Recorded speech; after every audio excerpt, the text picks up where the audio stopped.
Imagine waking up to the sweet scent of moldy goat fur, your bed biting you back, and the loudest alarm in history being an angry church bell that doesn't believe in weekends. No, you haven't landed in a horror movie. Congratulations, you've time traveled to the 14th century. Hope you didn't pack your phone, because you'll need both hands to swat fleas and hold back existential despair. So, before we dive into this spiral of discomfort and medieval grime, don't forget to follow or subscribe the channel if you dare to keep going. Also, drop a comment below letting us know where you're tuning in from and what time it is on your side of the internet wasteland. And maybe light a candle, though back in 1325, even that would be considered a luxury for the nobles. Okay, lights down, imagination up. You've just opened your eyes in the year 1325, and you already regret everything. The good news? You're alive. The bad news? So are the things living in your bedding. You're curled up on what barely passes for a mattress. It's a sack stuffed with scratchy straw, sour-smelling hay, and enough bugs to start a mini-kingdom of their own.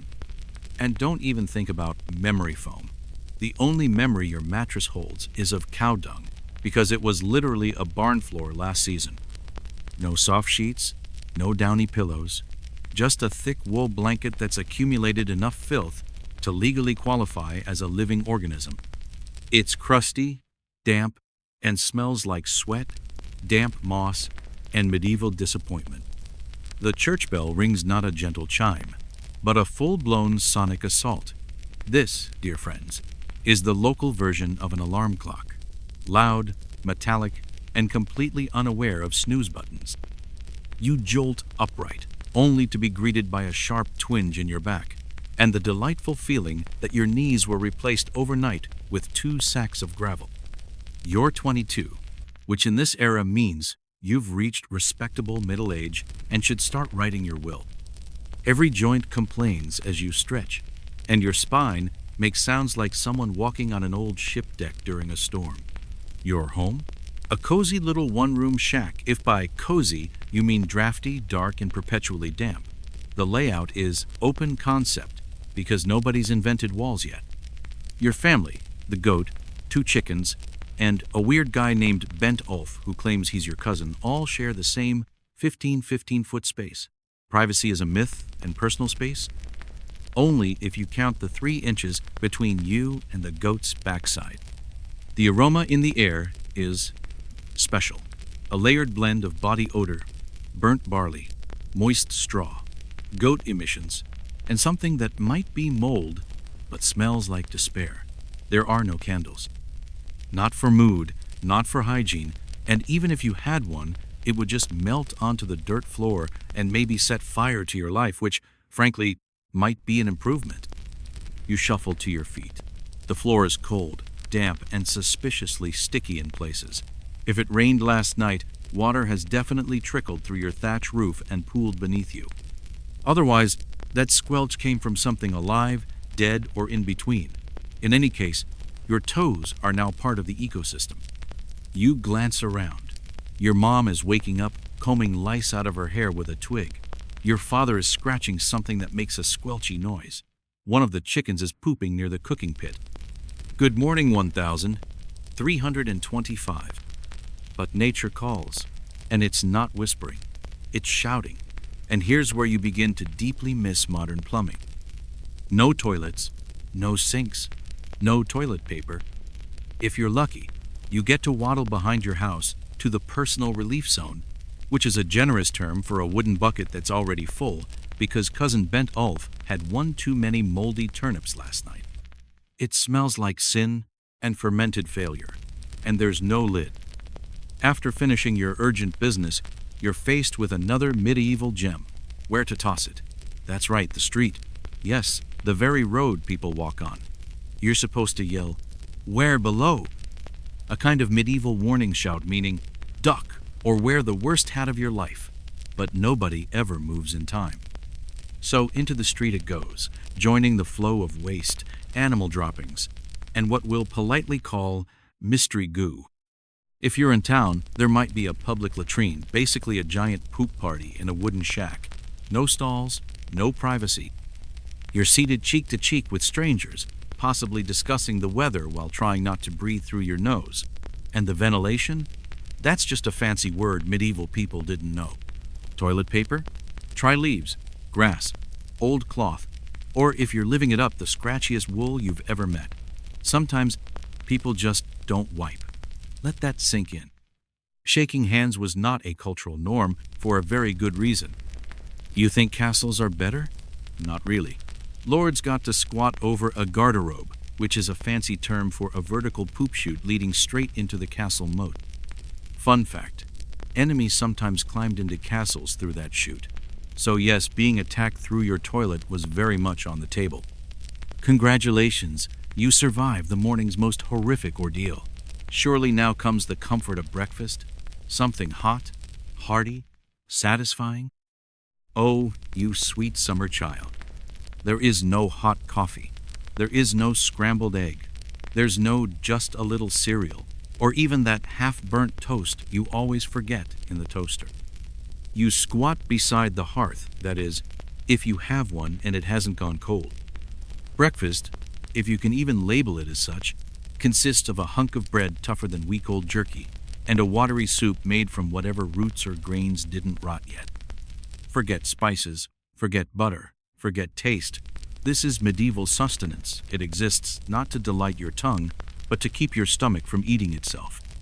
If you're truly lucky, there's peasant pottage, a thin, flavorless porridge of oats, beans, or barley, seasoned with, get this, your own tears, meat. Only if the chicken died of natural causes, or the village butcher tripped and fell with a pig. And as you eat, the wind howls through the cracks in your house. A rat watches you from the rafters.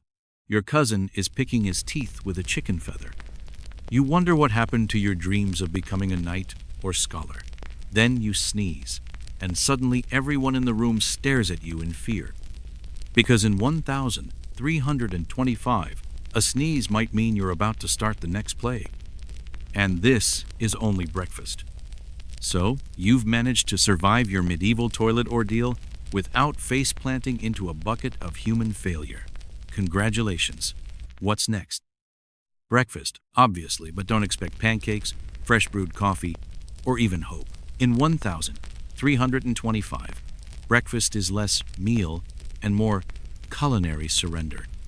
You sit down by the fire, or more accurately, near the smoking pile of damp logs people call a hearth, and you're handed a wooden bowl filled with something that looks suspiciously like it was scraped off the bottom of a swamp boot. Meet your new best friend, pottage. Pottage isn't so much food as it is a lifestyle choice.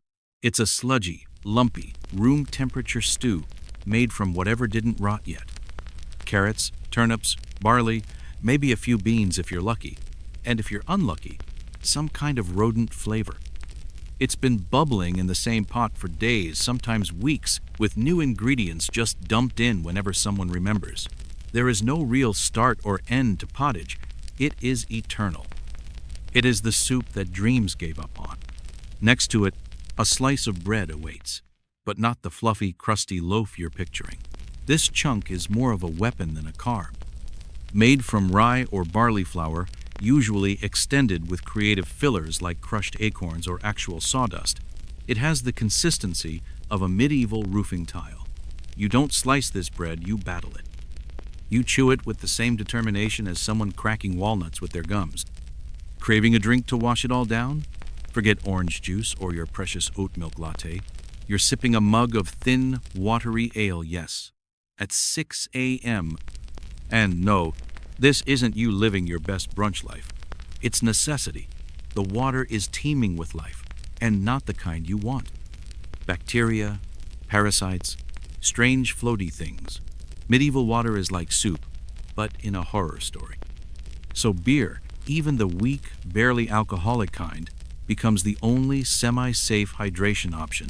Kids drink it, grandma drinks it, even the goat occasionally takes a sip. Of course, don't even think about meat, unless it's a feast day, or someone important just kicked the bucket and they're serving stew at the funeral. Meat is rare. Your lord might toss you a scrap if he's in a good mood or trying to show off at a saint's celebration. Cheese? That's what the wealthy hoard. Spices? Those are witchcraft priced. A pinch of pepper might cost more than you'll earn in 6 weeks. Salt is guarded like a royal heirloom.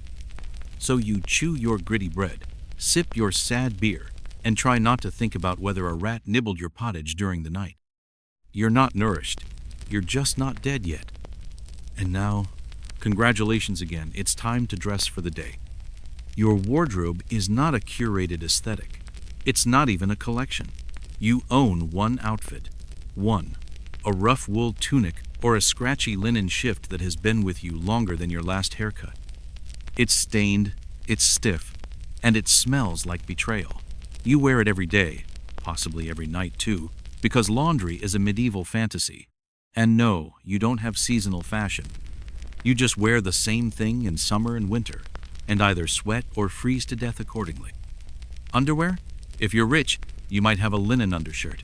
If you're poor, and spoiler alert, you're poor, you're going full medieval commando under 3 layers of itchy suffering. Your garments were likely stitched together by someone who didn't know what a seam was, and each thread is now a testament to pain. Washing these clothes is a Herculean task. First, you'd need to drag water from a well or stream, maybe a mile away, in a bucket that leaks. Then you'd heat it over the fire for hours, scrub your tunic against a rock using ashes, and then hang it to dry, hoping a goat doesn't eat it while it's on the line. Odds are you'll skip it altogether and just let the rain handle it, if the rain remembers to show up. Let's talk shoes. You probably don't have any. If you do, they're floppy bits of leather held together by prayers and string. No support, no soles. Just thin, cracked hide that lets in every sharp stone, every puddle, and every medieval disease. Most folks walk barefoot through dung, mud, sharp roots, sewage, and the occasional puddle of something that might be cursed. Your feet look like you've been wrestling trolls barefoot in a gravel pit. And let's not forget the parasites. You are not alone in your clothes. Fleas, lice, bedbugs, they all live on you like you're an Airbnb. Everyone has them. Peasants, nobles, monks. Your armpits are infested. Your scalp is a battlefield. And your thighs haven't known peace in months. You scratch without shame at breakfast. In church, during conversation. No one even blinks. You are a walking insect buffet. Got a rash? Too bad. There's no ointment, no doctor, and definitely no sympathy. You just live with it. Some rashes become part of your identity. Oh, him? That's Barlow. He's the guy with the bright red thigh blotch. If it gets infected, you might lose a limb. If not, congratulations. You've gained a new lifelong friend in the form of persistent itching. You're now clothed in filth, wrapped in scratching agony, underfed, and starting to feel the deep aching chill of the morning mist.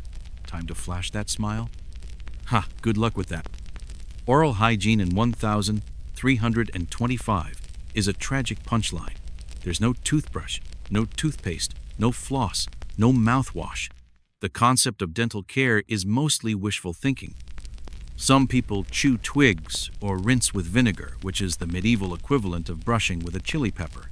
Others just don't bother, and it shows. Your teeth? Oh boy. They're stained, chipped, crooked, decaying, and probably hosting several kinds of mold. Your gums are puffy. Your breath smells like someone boiled old cabbage in a boot. By your mid-20s, you've likely lost at least 3 teeth, and the rest look like shattered pottery. That brown smear? Not a stain, it's rot. Medieval people didn't smile in paintings because they didn't want to frighten the viewer. Meanwhile, sugar is slowly creeping into rich households, imported from faraway lands, and hoarded like dragon treasure. It's mostly used to impress guests with tiny, expensive desserts, or to show off during royal gatherings. You've never tasted sugar, and your mouth is still falling apart. So now here you are, barefoot or nearly so, dressed in one itchy layer of filth, belly full of beer and despair, with a mouth that smells like fermented onions. And guess what? Now it's time to work until you collapse. Welcome to Mourning in the Middle Ages. Imagine a life where your teeth betray you before your enemies do. Welcome to the Middle Ages, where oral hygiene is an urban legend, Your dentist is also your barber, and a cavity might quite literally be your cause of death. Sounds insane? Stick around, we're just warming up. And hey, if you're into this kind of medieval misery, make sure to subscribe to the channel and let us know in the comments. What's the weirdest thing you've ever used as a toothbrush? Let's begin with your mouth, which, in this era, is less a chewing tool and more a battlefield losing the war. If you're noble, congrats. You get to rot your teeth faster than the peasants, thanks to your expensive imported sugar that costs more than a decent horse. For the rest of us peasants, we decay the slow and steady way by chewing on bread that doubles as masonry and gulping sour porridge that's roughly the texture of misery. Toothaches are your permanent background noise now. They're like the Middle Ages version of elevator music, constant, dull, and rage-inducing. And if you think help is coming, think again. There's no dentist in your village. There's only Elric the Beard, your friendly neighborhood barber who, when he's not trimming bowl cuts with a rusty blade, moonlights as your local oral surgeon. Tooth infected, out it comes. No numbing agents, no sanitized tools. Just a candle, a screaming peasant, and a hook forged in hell. And if that infected tooth turns septic, which it often does without antibiotics, you can go from mild discomfort to being buried in the churchyard in less than a week. Yes, in the 1300s, a toothache is a legitimate cause of death. Try filing that under medical leave. Socially, things aren't better. Everyone has halitosis. It's not even considered gross, it's just how mouths smell. Kissing is for nobles or people too drunk to care. You're judged not by your smile, but by how many goats you own and whether your hut has fewer rats than your neighbors.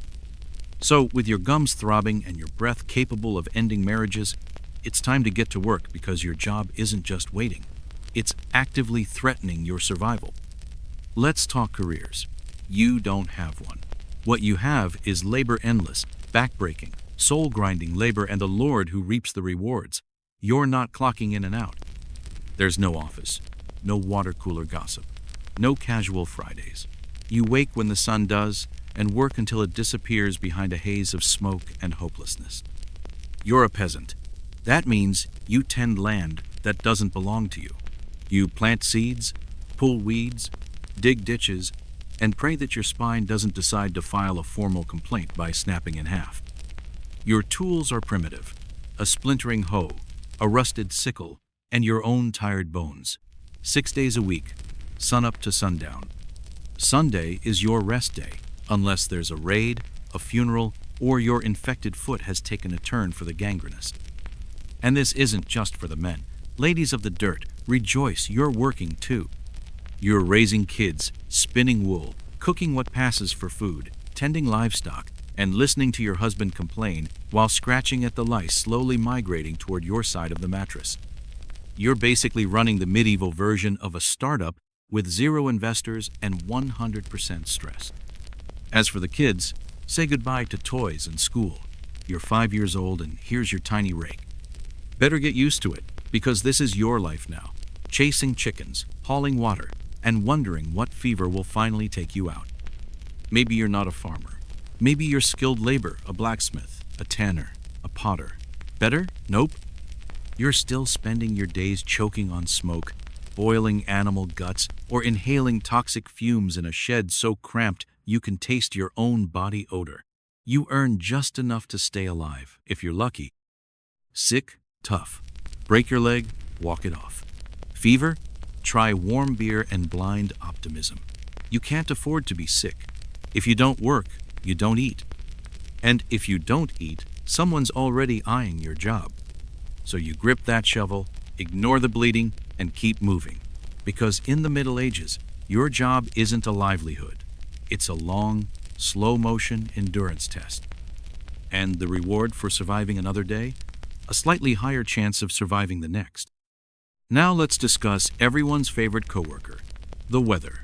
Because in medieval times, the climate isn't background noise. It's a full-blown antagonist. Let's start with winter, a season not of snowflakes and hot cocoa, but of ongoing, relentless punishment. Your house, if we're being generous, is a wooden box with more holes than walls. Insulation? Never heard of her. windows are made of cloth. The fire in the hearth is nice in theory, but you probably don't have enough firewood because firewood costs money, and collecting it from the woods can literally get you executed if the forest is owned by a noble.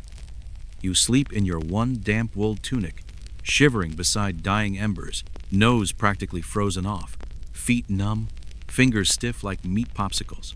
Frostbite isn't a condition, it's a fact of life. Lose a toe? Better luck next winter. Summer must be better, right? Wrong. Summer turns your home into a sweaty clay oven. There's no fan, no breeze, and no deodorant. You stew in your own body heat under thick layers because wearing fewer clothes is scandalous and also opens the door for bites, burns, and passive-aggressive side-eye from the neighbor's wife. Flies buzz around like they own the place. Mosquitoes feast like it's an all-you-can-eat buffet. You try to sleep, but between the heat, the itching, the baby crying 3 huts down, and your uncle snoring, which could double as a war horn, you might as well just stay up and contemplate your terrible life choices. Working in this weather? Still mandatory. You toil in the fields under a blazing sun with zero protection. No sunscreen, no hat, unless you've invented one out of straw and desperation. Heat stroke? They call that taking a bad turn. You're either roasting or freezing, and sometimes both in the same 24 hours. And through all of this, your sweaty armpits, your itchy skin, your cracked lips, your outfit hasn't changed. It still smells. It still scratches. It still hates you. And guess what? You're thirsty now.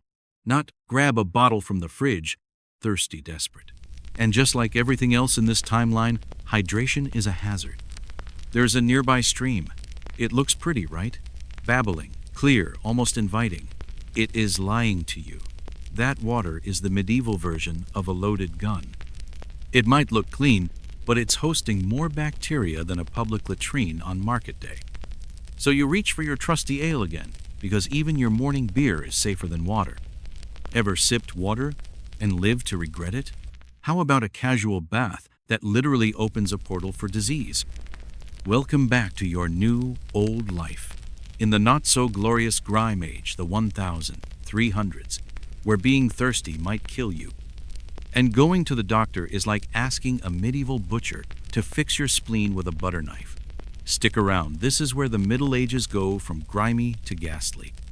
And hey, if this strange trip through the past makes your tap water seem like holy nectar, smash that subscribe button and stay tuned for more cursed comforts of the ancient world.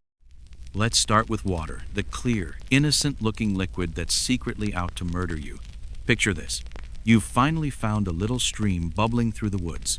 Looks peaceful. Sounds relaxing. You bend down for a sip and bam, welcome to Dysentery Express. Why? Because just upstream, old Marta dumped her chamber pot directly into it after her 9th mug of turnip brew. And if she didn't, there's a good chance some pig died in it a few days ago and is currently decomposing into your hydration source. You see, medieval water is not a thirst quencher, it's a roulette wheel of parasites, bacteria, and mystery floaters. Drinking straight from a river is like licking a dungeon floor and hoping for the best. So what do you drink? Beer. Lots of it. Even little Edgar, who just learned to walk, starts his day with a mug of ale. But before you picture medieval toddlers throwing keggers, chill, this is small beer. It's low in alcohol, but high in survival odds. The boiling during brewing actually makes it safer than whatever filth is flowing through your village ditch. If you're lucky enough to be wealthy, you might sip wine instead, a luxury for those who like their hydration served with a side of early morning tipsiness. Nobles didn't just day drink, they basically breakfasted on Pinot. But for you, the beer's just part of the morning routine. Teeth rotting, skin itching, breath fermented, and now your blood's 3% barley.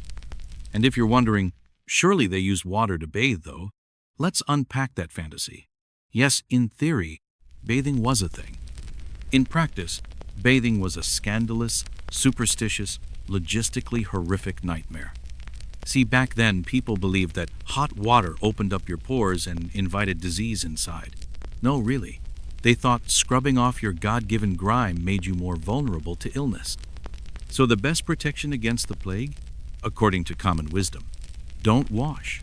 Just let the layers of sweat, dirt, smoke, lice, and regret form a natural barrier against infection. You don't remove the filth, you respect it.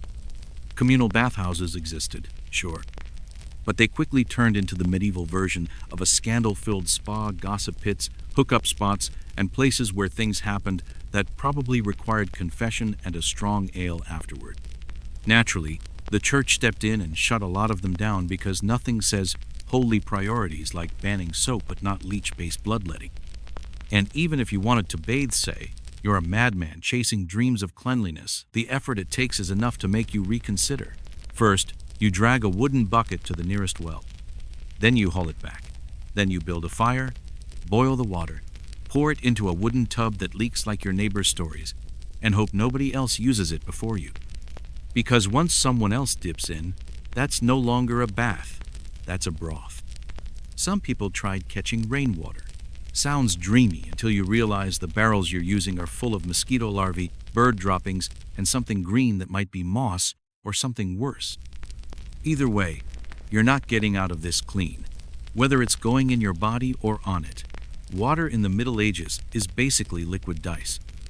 One wrong gulp and you'll be spending your final moments curled up on a straw mat, clutching your belly and whispering your regrets into the woodworm-infested walls.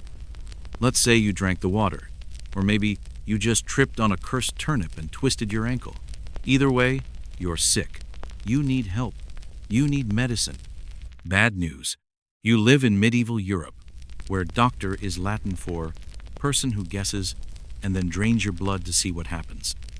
Here's how it works.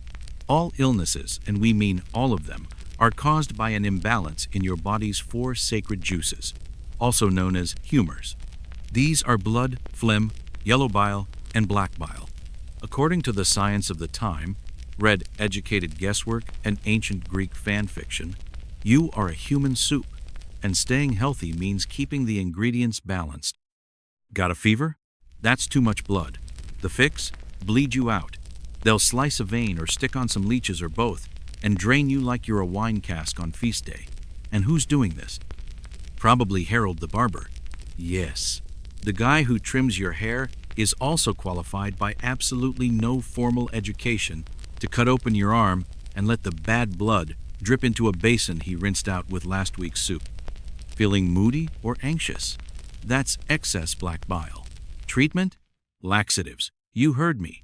Your mental health is being managed with herbal poop pills. Best case, you spend the day in an outhouse, rethinking your life. Worst case, your neighbors are carving your name into a piece of driftwood while pretending not to make eye contact with your mother. And heaven help you if you break a bone or suffer an injury. There's no anesthesia, unless you count blunt trauma to the skull or a lot of prayer. Surgery is performed with tools that haven't been cleaned since they were used to remove arrowheads at the last crusade. You get tied down. Someone bites a stick. A monk chants. The doctor grabs a glowing hot knife, not to sterilize, oh no, but just to make it look cooler. Antibiotics? Centuries away. Germ theory? Hilarious. Back then, people thought disease came from bad air or divine punishment for sneezing at a nun. Got stomach cramps? Probably the result of your sinful thoughts. Vomiting blood? Time to repent.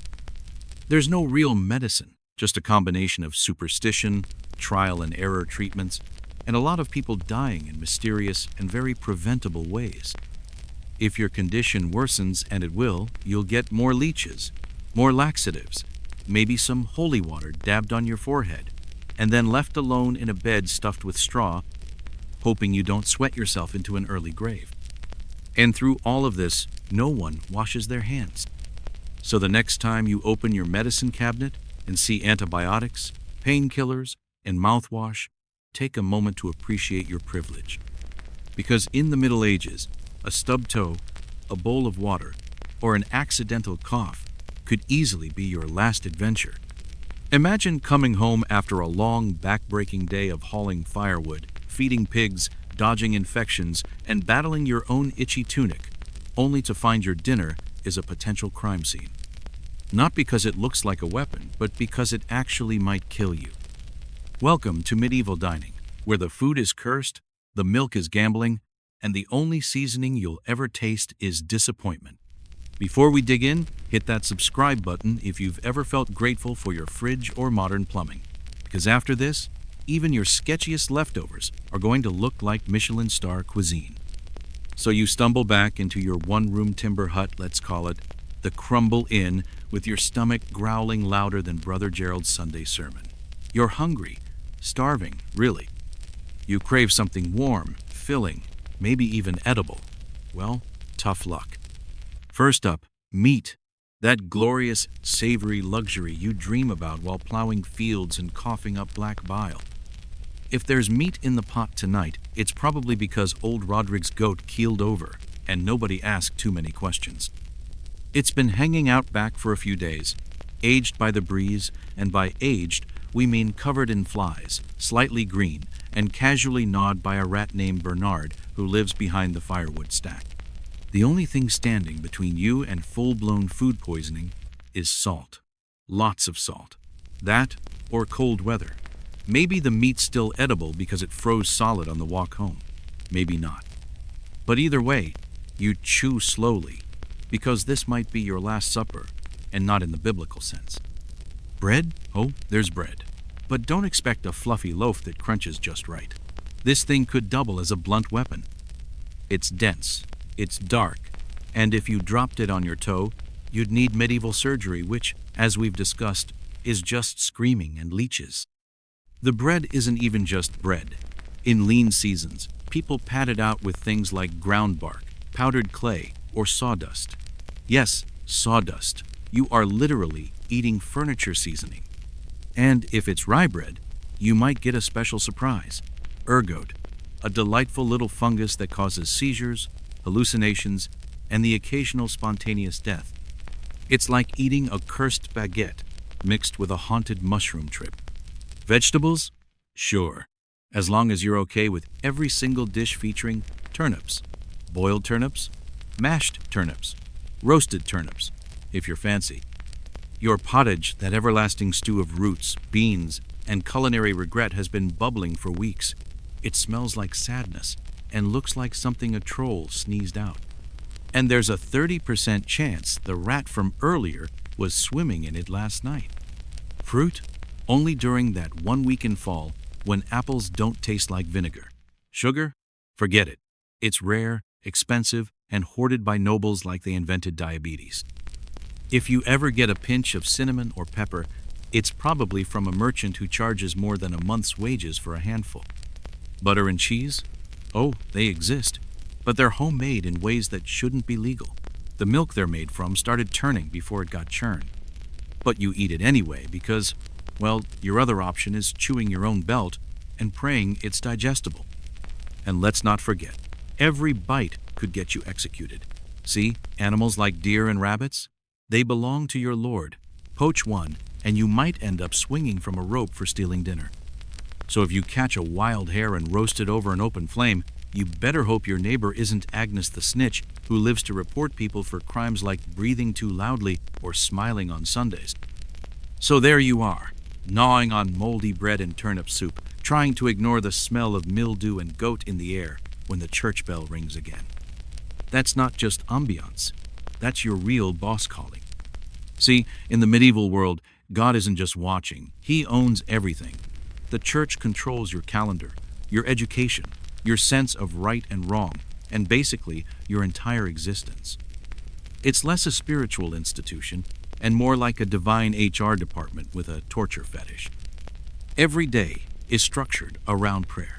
Morning, noon, night bells chime to remind you that you're a worm beneath heaven's boot, and you'd better kneel like your eternal soul depends on it. Because it kind of does. Forget to attend Mass? Sin. Eat a sausage on the wrong Friday? Double sin. Accidentally daydream about your neighbor's wife, Agnes the Snitch, wearing anything but 12 layers of wool? Triple sin. The worst part? You can't even read the Bible. It's in Latin, and the only people who can read it are monks, priests, and that one noble kid who studied abroad in Paris and won't shut up about it.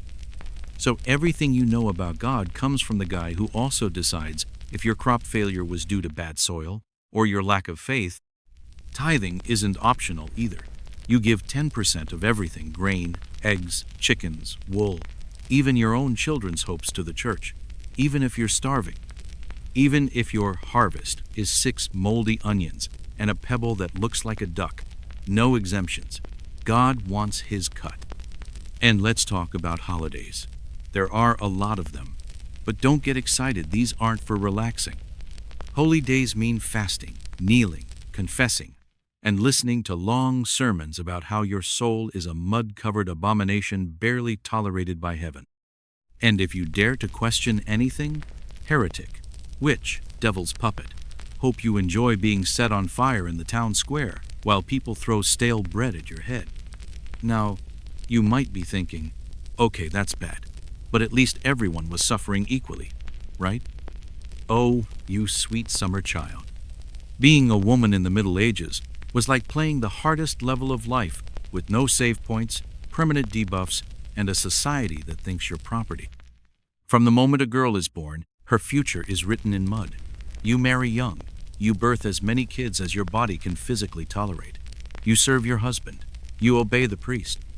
You raise the family. You clean, cook, farm, fetch, spin, and stitch. And when you die from childbirth at age 30, people will remember you fondly, if they remember you at all. You don't own land. You don't vote. You don't speak in church. You don't wear trousers. You don't dream. Not in public anyway. And if anything about you is odd, maybe you know too much about herbs, or you heal someone with soup and a whisper. Congratulations, you're a witch now. Prepare to be drowned, burned, or beaten until you confess to flying on a broom. In short, the Middle Ages were not designed for your comfort. Every moment is a test. Every breath is borrowed. So the next time your Wi-Fi cuts out or your coffee order is wrong, remember, at least you're not chewing bark bread in a lice-infested tunic, wondering if your stew contains poison, plague, or last week's squirrel. If you think modern life is hard, imagine playing it on nightmare mode and being born with the wrong chromosomes. Welcome to the Middle Ages, where being a woman was less beautiful struggle and more lifelong unpaid suffering simulator. Forget glass ceilings here. You're trying not to be crushed under a collapsing thatch roof while holding a crying baby, churning rancid butter, and hoping you don't get accused of sorcery for having thoughts. Before we dive in, hit subscribe or follow the channel if you're thankful for antibiotics, basic human rights, and underwear. Because this next bit is going to make you want to hug your thermostat, your doctor, and your dishwasher. Let's say you're born as Marin, daughter of a turnip farmer, in the year 1327. Your future is already nailed to the church door. Education? Only if you're nobility, and even then, your learning involves more prayer than books, and more embroidery than arithmetic. If you're not sent to a convent, where silence is mandatory and books are chained to the walls, you'll be lucky to learn how to read your own name. Your intellectual development ends around the time you master patching wool and keeping goats from eating your sleeves. Marriage comes next, early, like still playing with sticks early. 12 is engagement age, 14 is prime motherhood season. Love is irrelevant. Your family trades you like a prized chicken for land, livestock, or to keep that weird cousin in the next village from suing your dad over a fence. You say, I do, and instantly become property, no returns, no exchanges, no warranties. Your job description: produce children, cook every edible object within reach, mend clothing using tools that predate geometry, and smile quietly while your body deteriorates faster than a soggy oatcake. If you complain, congratulations. You've unlocked the nag title, one wrong glare away from being called a witch. That's not hyperbole. If you have an opinion, if your midwife skills save someone's baby, or if your eyes squint suspiciously in candlelight, you might find yourself enjoying a brisk drowning in the local river, trial by ducking, where the outcome is either death or wetter death. Or maybe it's burning at the stake with Agnes, the only other literate woman in the village, whose crime was knowing what a clove of garlic does. Childbirth is your next boss battle. And spoiler, The game cheats. There's no sterile environment, no anesthesia, no calm birthing pool with gentle harp music. You squat on a straw mat while the village midwife, who learned everything from her grandmother and a goat, prays your baby doesn't arrive breech or bring along a dead twin. Even minor complications can end both lives. And if you do survive, great. You're now a human dairy farm in a hut filled with rodents and in-laws. Sleep? Not happening. Rest? Only when you're dead. While recovering from labor, you're expected to clean, nurse, spin wool, and help in the fields. If your husband's lice jump onto your newborn, well, welcome to your new reality. Motherhood by medieval standards.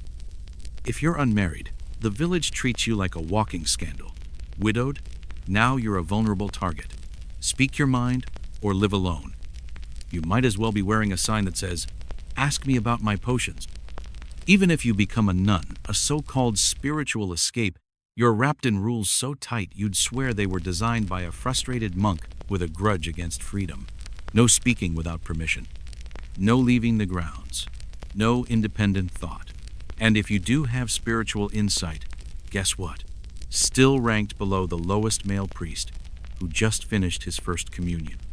So, in short, if you're a woman in medieval society, obey quietly, give birth repeatedly, never complain, and definitely don't look clever while doing it. Even in a world where everyone is miserable, women are expected to endure it with grace, while the men drink warm beer and pat themselves on the back for surviving a splinter. But let's say you're one of the lucky ones who makes it through the gauntlet of childbirth and poverty. You might think your day has finally calmed down. Nope.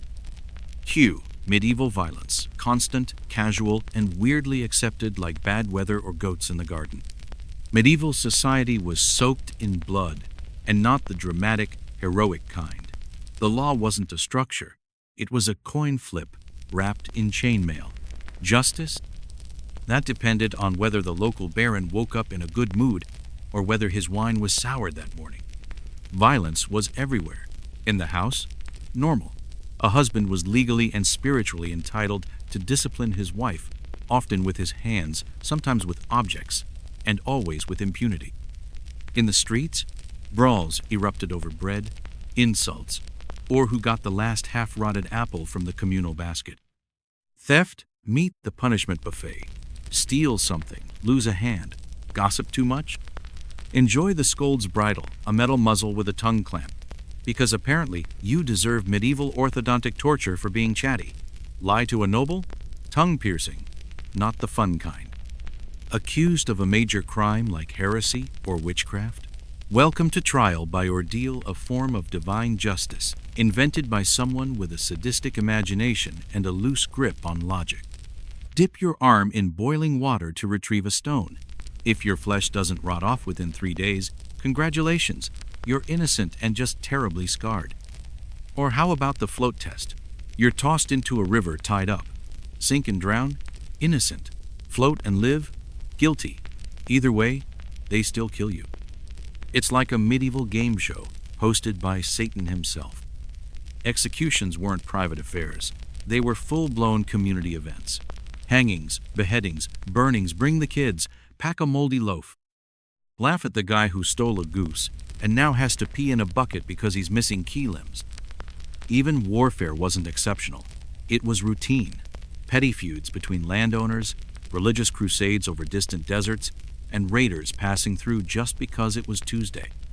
Someone was always stabbing someone in the name of honor, God, or abject boredom. Here, violence wasn't a bug in the system. It was the system. Every medieval peasant lived with the constant knowledge that at any moment, your neighbor could bash your head in over a goat dispute, and the village priest would probably side with the goat.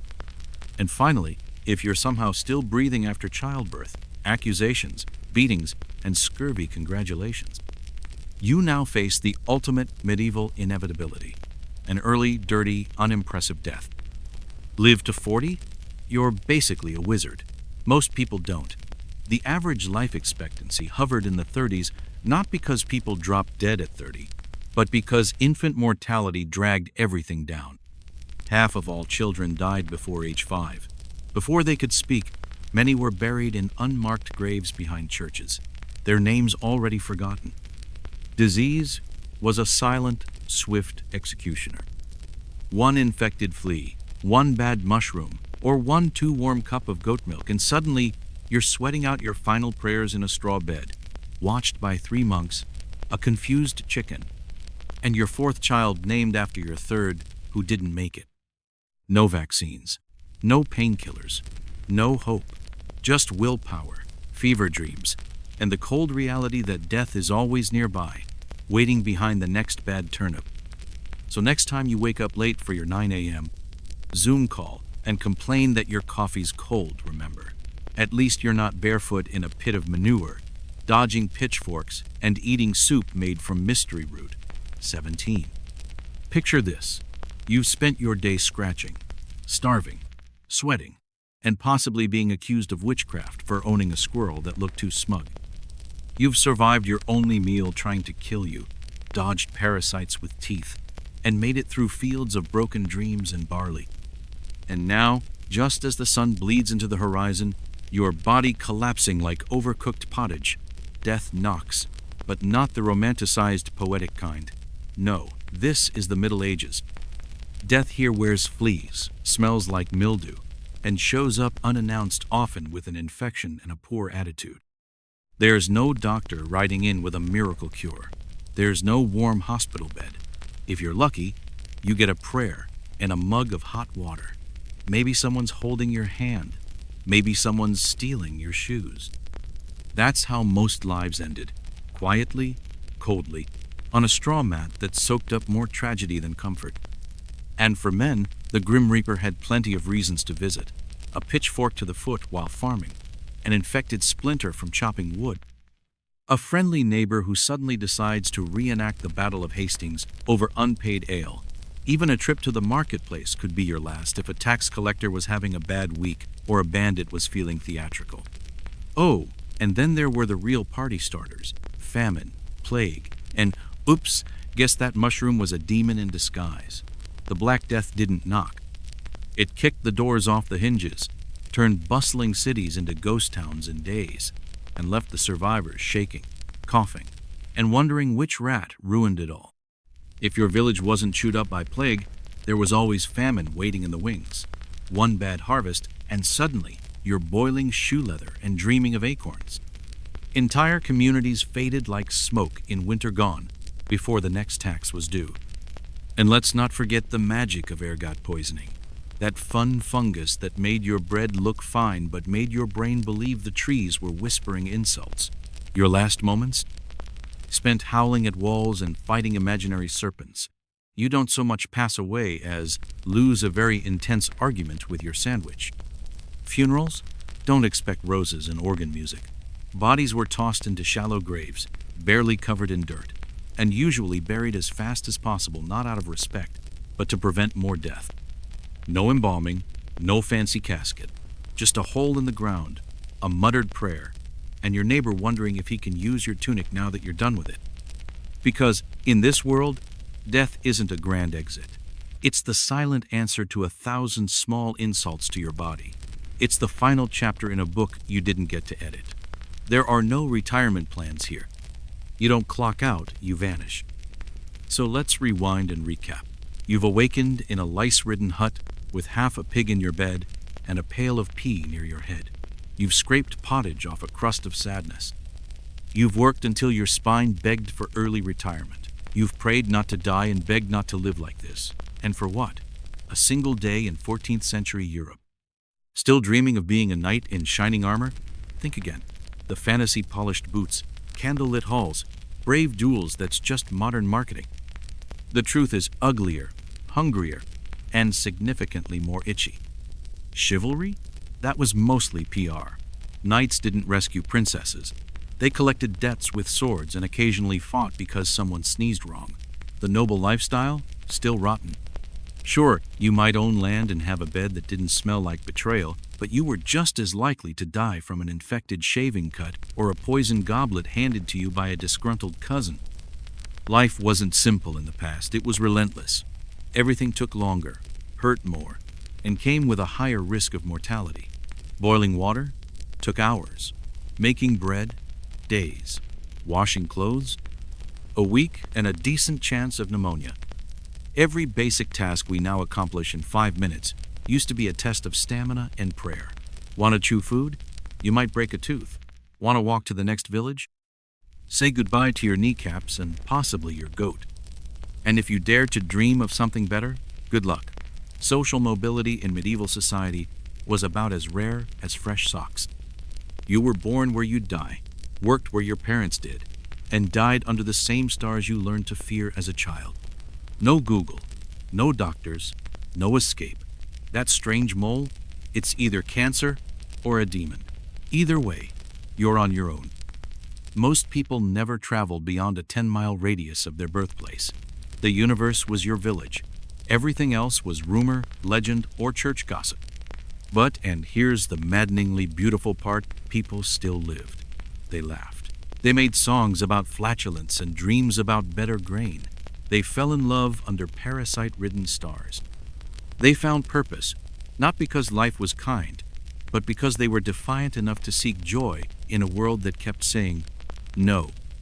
They carved stories into stone, passed wisdom in whispers, and buried their dead with tears and trembling hope, not because they expected comfort, but because hope was the only luxury they could afford.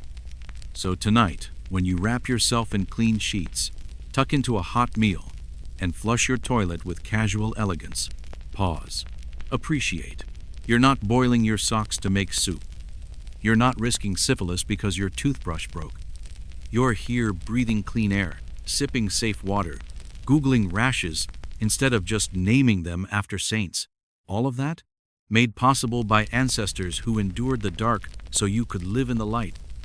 And if you're enjoying this slow descent into historical discomfort, hit follow or subscribe to the channel, because we're not done yet.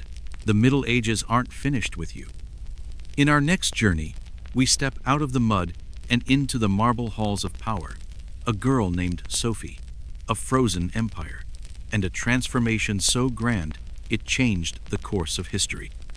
Spoiler, it involves betrayal, ambition, and some very suspicious palace staircases. But for now, blow out your metaphorical candle, throw some thanks to the ghosts of peasants past, and be glad you're not trying to sleep in a straw cot next to a goose with attitude. Because the Middle Ages were not a vibe. They were a curse wrapped in burlap and buried in bad decisions. No one saw it coming. A girl in borrowed silks, cold to the bone in a foreign city, barely old enough to wed and barely welcome at the table, stepped quietly into one of Europe's most dangerous courts and set in motion a takeover so surgical, so stunning, it changed the face of an empire. She didn't wear armor. She didn't need a sword. She had sharper tools, patience, precision, and ambition that didn't blink. Her name had been Sophia Hartmann, but to survive Russia to own it, she needed a new identity. To the Orthodox Church, to the nobles, to history, she became Ekaterina Alexeyevna. Or as the world would one day know her, Catherine. Her conversion wasn't just a religious gesture. It was a calculated metamorphosis. The ceremony was public, ornate, draped in incense and ritual. But beneath the candles and chants, it was a burning of the past. Sophia was gone. What remained was a teenage girl standing on frozen Russian stone, trapped in a world she didn't choose, but already planning how to control it. Her marriage was supposed to be a coronation of safety, a guarantee of rank, wealth, influence. Instead, it felt like a slow-burning cage match. Her husband, Grand Duke Pavel, wasn't a partner. He was a complication, an awkward, petty man obsessed with model battles and wooden soldiers, more in love with fantasy war games than real governance. Emotionally erratic, politically naive, and personally uninterested, Pavel was the kind of man who idolized foreign kings while mocking his own people. And Catherine, she wasn't just playing the part of a loyal wife. She was studying everything. She threw herself into Russia like it was a puzzle she was determined to solve. She mastered the language, absorbed its brutal history, and even learned to kneel at the altar of orthodoxy without breaking her spine. While her husband whined about protocol and praised Prussia, Russia's sworn rival, Catherine blended in. She wasn't pretending. she was transforming. Outside the golden rooms of the palace, Russia's imperial court was a tangled forest of secrets and sharp edges. Whispers traveled faster than carriages. Everyone smiled and plotted in the same breath. The Empress, Ekaterina's mother-in-law, still clutched power, but her health was unraveling. Everyone in court knew the throne would soon shift. No one knew how bloody that shift would be. Catherine was under constant surveillance. Her letters were opened, her friendships dissected, her every move judged by courtiers, enemies, and spies. She couldn't even trust her own mother, a professional social climber who still whispered agendas on behalf of distant duchies. Everyone wanted something from her. No one offered protection. But Catherine wasn't naive.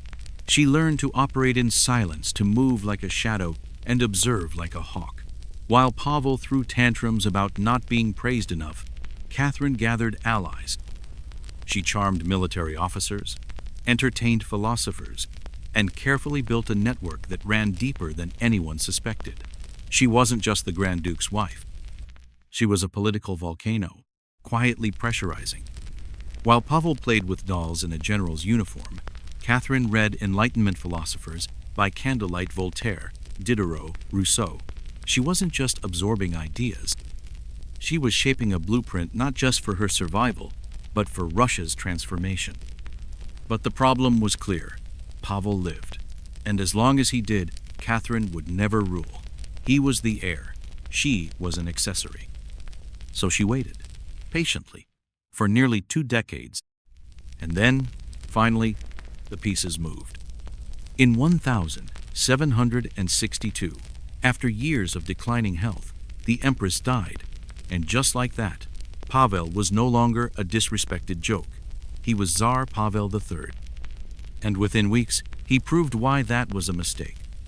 He insulted the church. He mocked the nobility. He threatened to divorce Catherine in favor of his mistress. He canceled reforms, lavished praise on Russia's historical enemies, and proudly declared admiration for foreign kings who had once tried to conquer Russian land. The army murmured. The clergy recoiled. The nobles, already exhausted by his arrogance, started to whisper in corridors. Catherine didn't flinch. In July of that same year, as Pavel played monarch at a summer estate, Catherine struck. It was swift, elegant, bloodless. With the quiet backing of military commanders, including her lover, the dashing and politically astute Grigory Orlov and his brothers Catherine rode into St. Petersburg wearing full imperial regalia. The guards switched sides without hesitation. The people, tired of Pavel's erratic rule, cheered. She didn't need violence. She had timing. By the end of the week, Catherine wasn't just wearing a crown. She was the crown. Pavel was arrested, isolated, and not long after, dead. Official cause: some vague gastrointestinal nonsense. Real cause? Assassination. Neat, silent, convenient.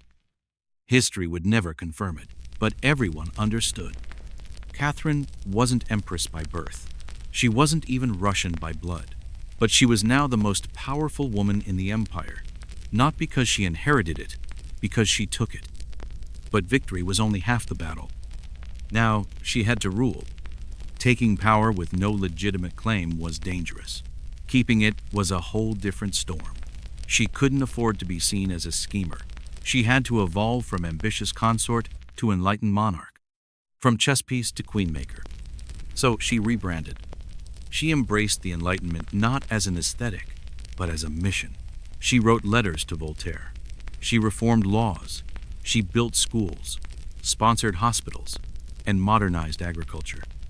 She mapped the empire not just with armies, but with ink and policy. She didn't rule through cruelty, though she had plenty of that when needed. She ruled through vision. But she also understood Russia. This wasn't France or Vienna. It was a vast, frostbitten juggernaut of superstition, tradition, and suspicion. You couldn't shock it into change.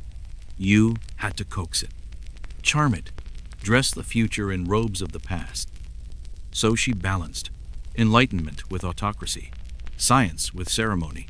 She cracked open the door to modernity, just enough to light the room without burning it down. And through it all, she stayed 3 steps ahead. Her court was full of lovers, spies, scholars, and saboteurs. She knew their games. She wrote the rules. Catherine the strategist, Catherine the reformer, Catherine the survivor. But she was never truly safe.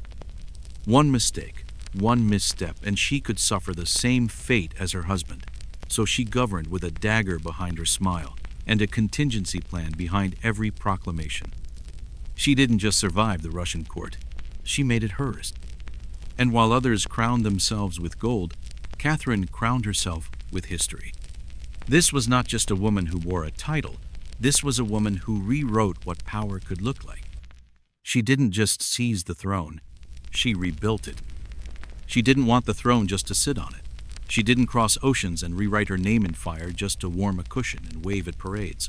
Catherine had bigger plans, grand designs. Not just for palaces or power, but for the very soul of Russia. And her weapon of choice?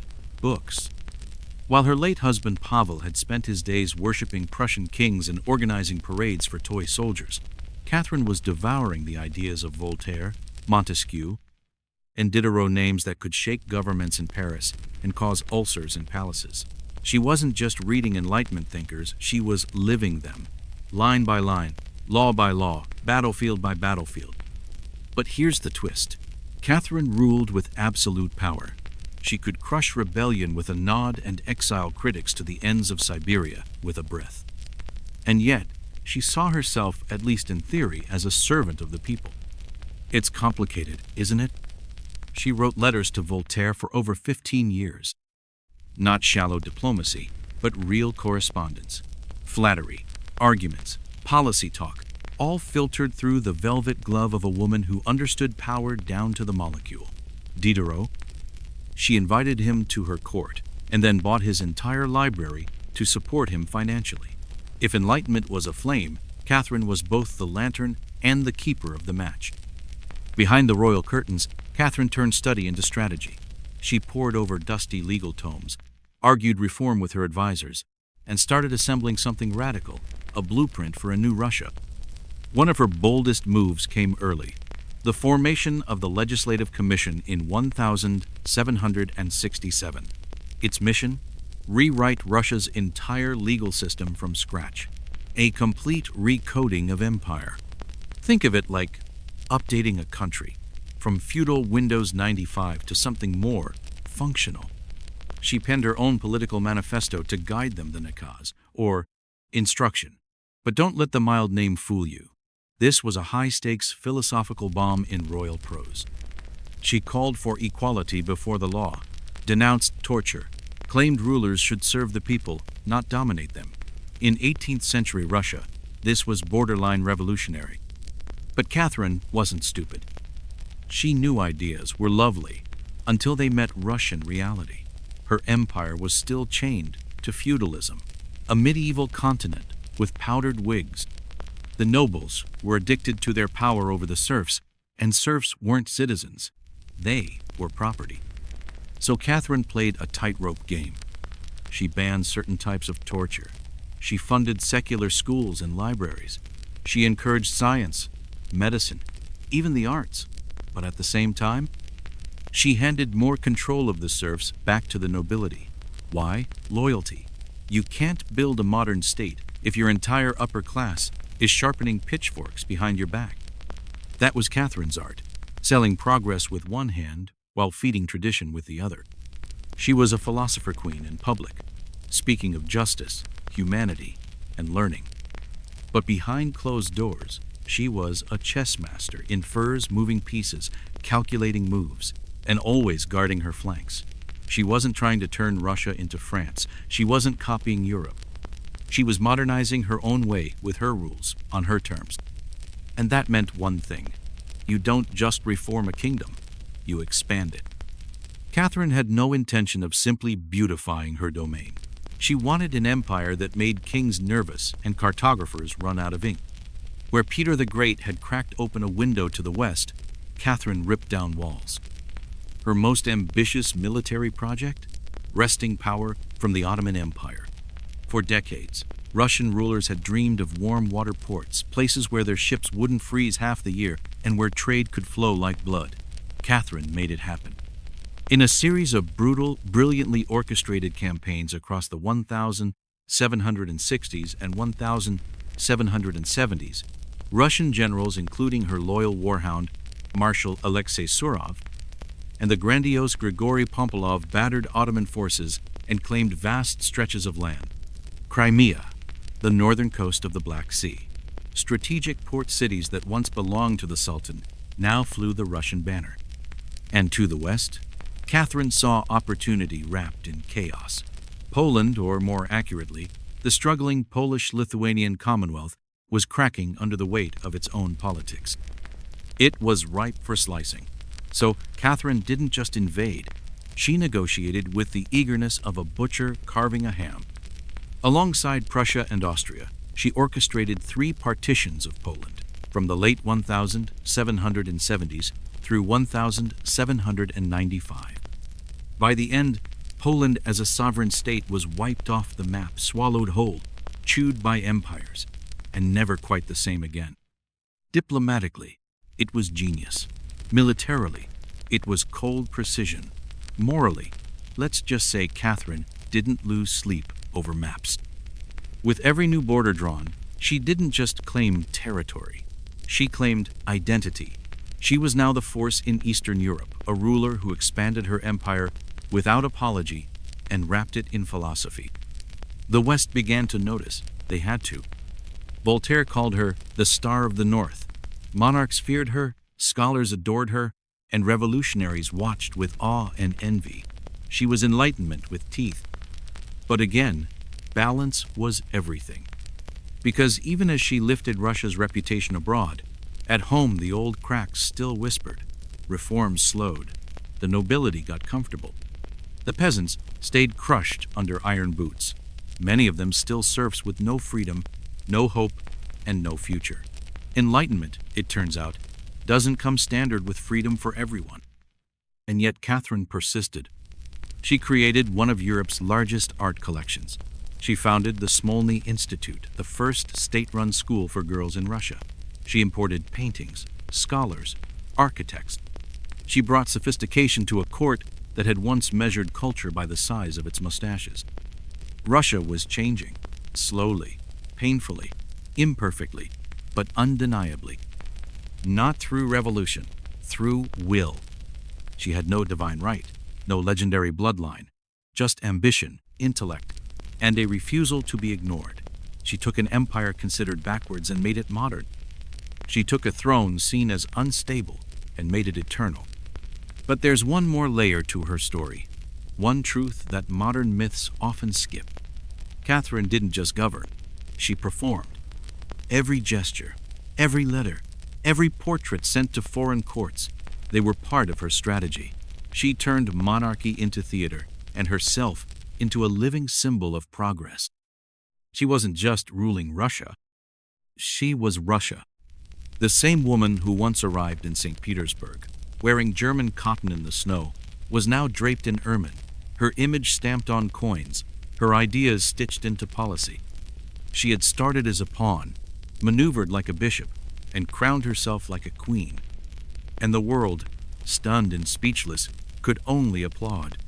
Lands, lovers, and revolt. The queen who dared rewrite Russia's destiny. Catherine didn't just conquer territory. She colonized the mind. Every acre claimed wasn't just a military win, it was a philosophical imprint. As her army swept across steppes, coastlines, and contested borders, Catherine made sure something else followed closely behind: ideas. From the icy edges of the Baltic to the golden shores of the Black Sea, Russia was evolving. New cities sprouted like steel flowers. Trade arteries pulsed with life. And into the heart of the Russian frontier came settlers, not just Russians, but Germans, Lithuanians, Armenians, Greeks. Farmers with calloused hands and big dreams arrived to plow new fields and raise empires out of dust. It wasn't just expansion, it was transformation. Catherine sat at the center of it all, like the sun in her own solar system, dispatching envoys, reading war reports by candlelight, sketching out road systems on maps. She didn't leave the building of empire to generals. She choreographed it. Every piece, every post, every policy. Critics whispered that she was greedy, hungry for land, addicted to power. But Catherine believed expansion wasn't excess, it was obligation.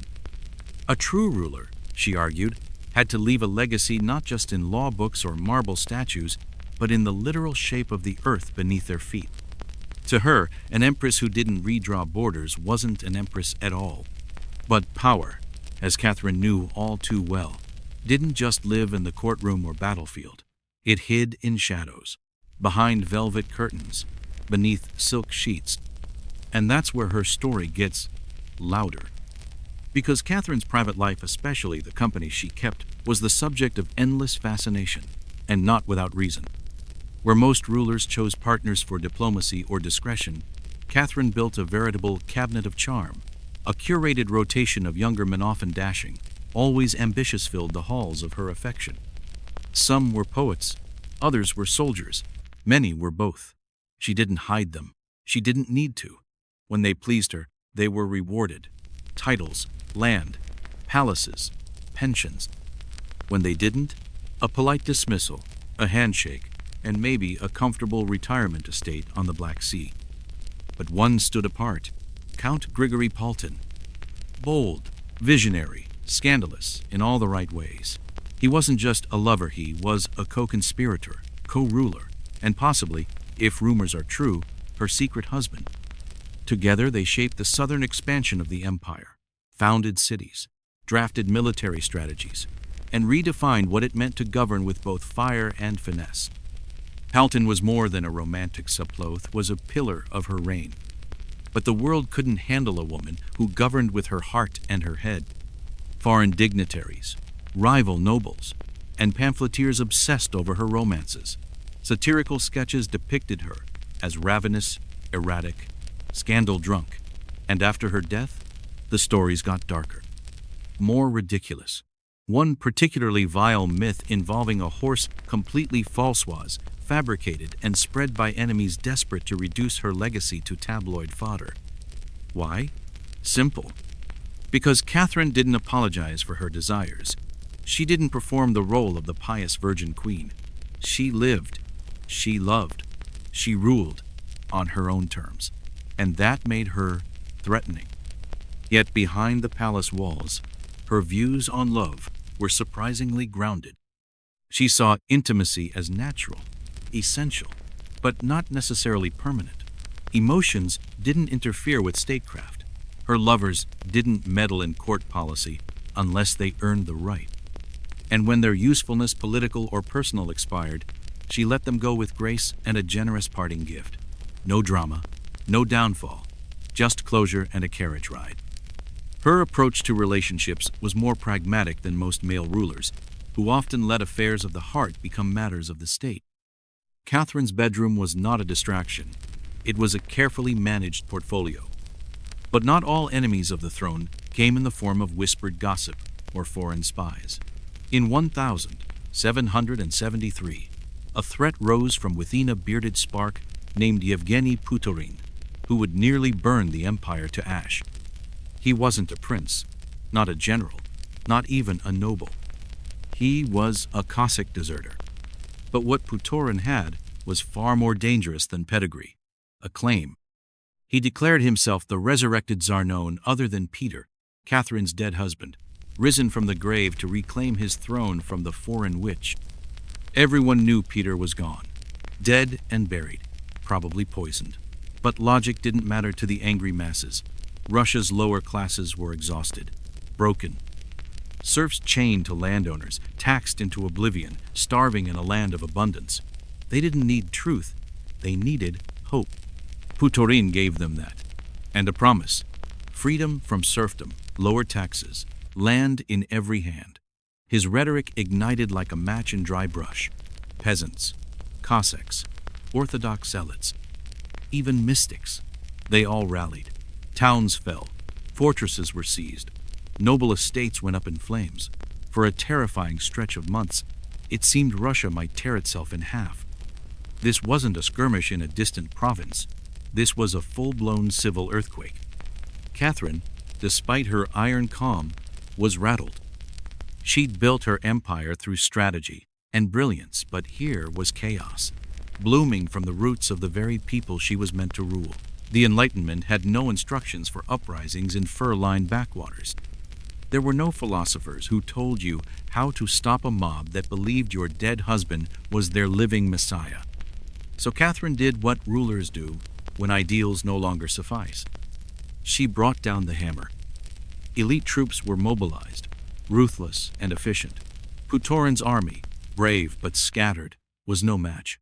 Towns were recaptured, rebellion stamped out in blood, and Putorin, paraded through Moscow in a metal cage, jeered at, then beheaded in public. His death a message written in iron: don't test the crown. The Pugachever-Putorin rebellion marked a turning point. Before, Catherine had danced between enlightenment and autocracy. After, she leaned decisively toward control. The dream of freeing the serfs silenced. Reform became cautious. Surveillance tightened. Even whispers of rebellion could now bring the gallows. The woman who once quoted French philosophers by candlelight now favored Russian order over Western dreams. And yet this was Catherine's paradox. Her reign would be remembered not only for the art, the expansion, the reforms, but for the ruthless clarity with which she handled threats. She was not an idealist who crumbled under pressure. She was a realist who recalibrated in real time. She was the Enlightenment on horseback. Even as philosophy flickered dimly in the shadows, she never lost sight of her goal: to make Russia strong, feared, untouchable. Her heart could bleed, but her sword stayed sharp. So when you hear tales of Catherine the Great, of her lovers, her conquests, her contradictions, remember this: she wasn't trying to be likable. She was trying to be legendary. The Iron Empress, Catherine's final gambit. You can silence a rebellion. You can cage a pretender. But a single uprising, even decapitated, can leave a ruler sleepless. That's exactly what haunted Empress Katerina of the North in her twilight years. Yevgeny Putorin, that scruffy Cossack prophet of chaos, may have lost his head, but his ghost lived on in whispers among the peasants, in the tremble of noble hands clutching tithes, and in Katerina's own sleepless nights. His revolt, though crushed, had cracked the illusion of stability. It had left behind a message as clear as any royal decree. Rule built on inequality is a house made of dry straw wind. Eventually, someone brings fire. But Katerina, ever the tactician, didn't fold. She doubled down. By the 1790s, Katerina had ruled the northern Colossus for over 30 years longer than any woman in its bloody, frostbitten history. Her rule began with whispers and swords, and now marched toward legend. What she'd achieved by then, nothing short of imperial alchemy. Under her iron gaze, the borders of her realm had swollen like a prideful beast. Over 200 square miles of land, enough to bury half of Europe, had been pulled into her orbit. The Black Sea now tasted northern salt. Crimea's crescent had been clasped. Even the fragmented remains of the Polish crown had been carved into neat pieces and devoured. But this wasn't conquest for conquest's sake. These were precision strikes. Each annexation had a purpose: warm water ports to keep the economy breathing in winter, buffer zones against the Ottoman saber rattles, fertile lands to feed cities that were beginning to stretch skyward. Katerina didn't just win land. She rewrote the empire's arteries, ensuring blood trade, culture, power flowed where she needed it most. Yet maps only tell part of the story.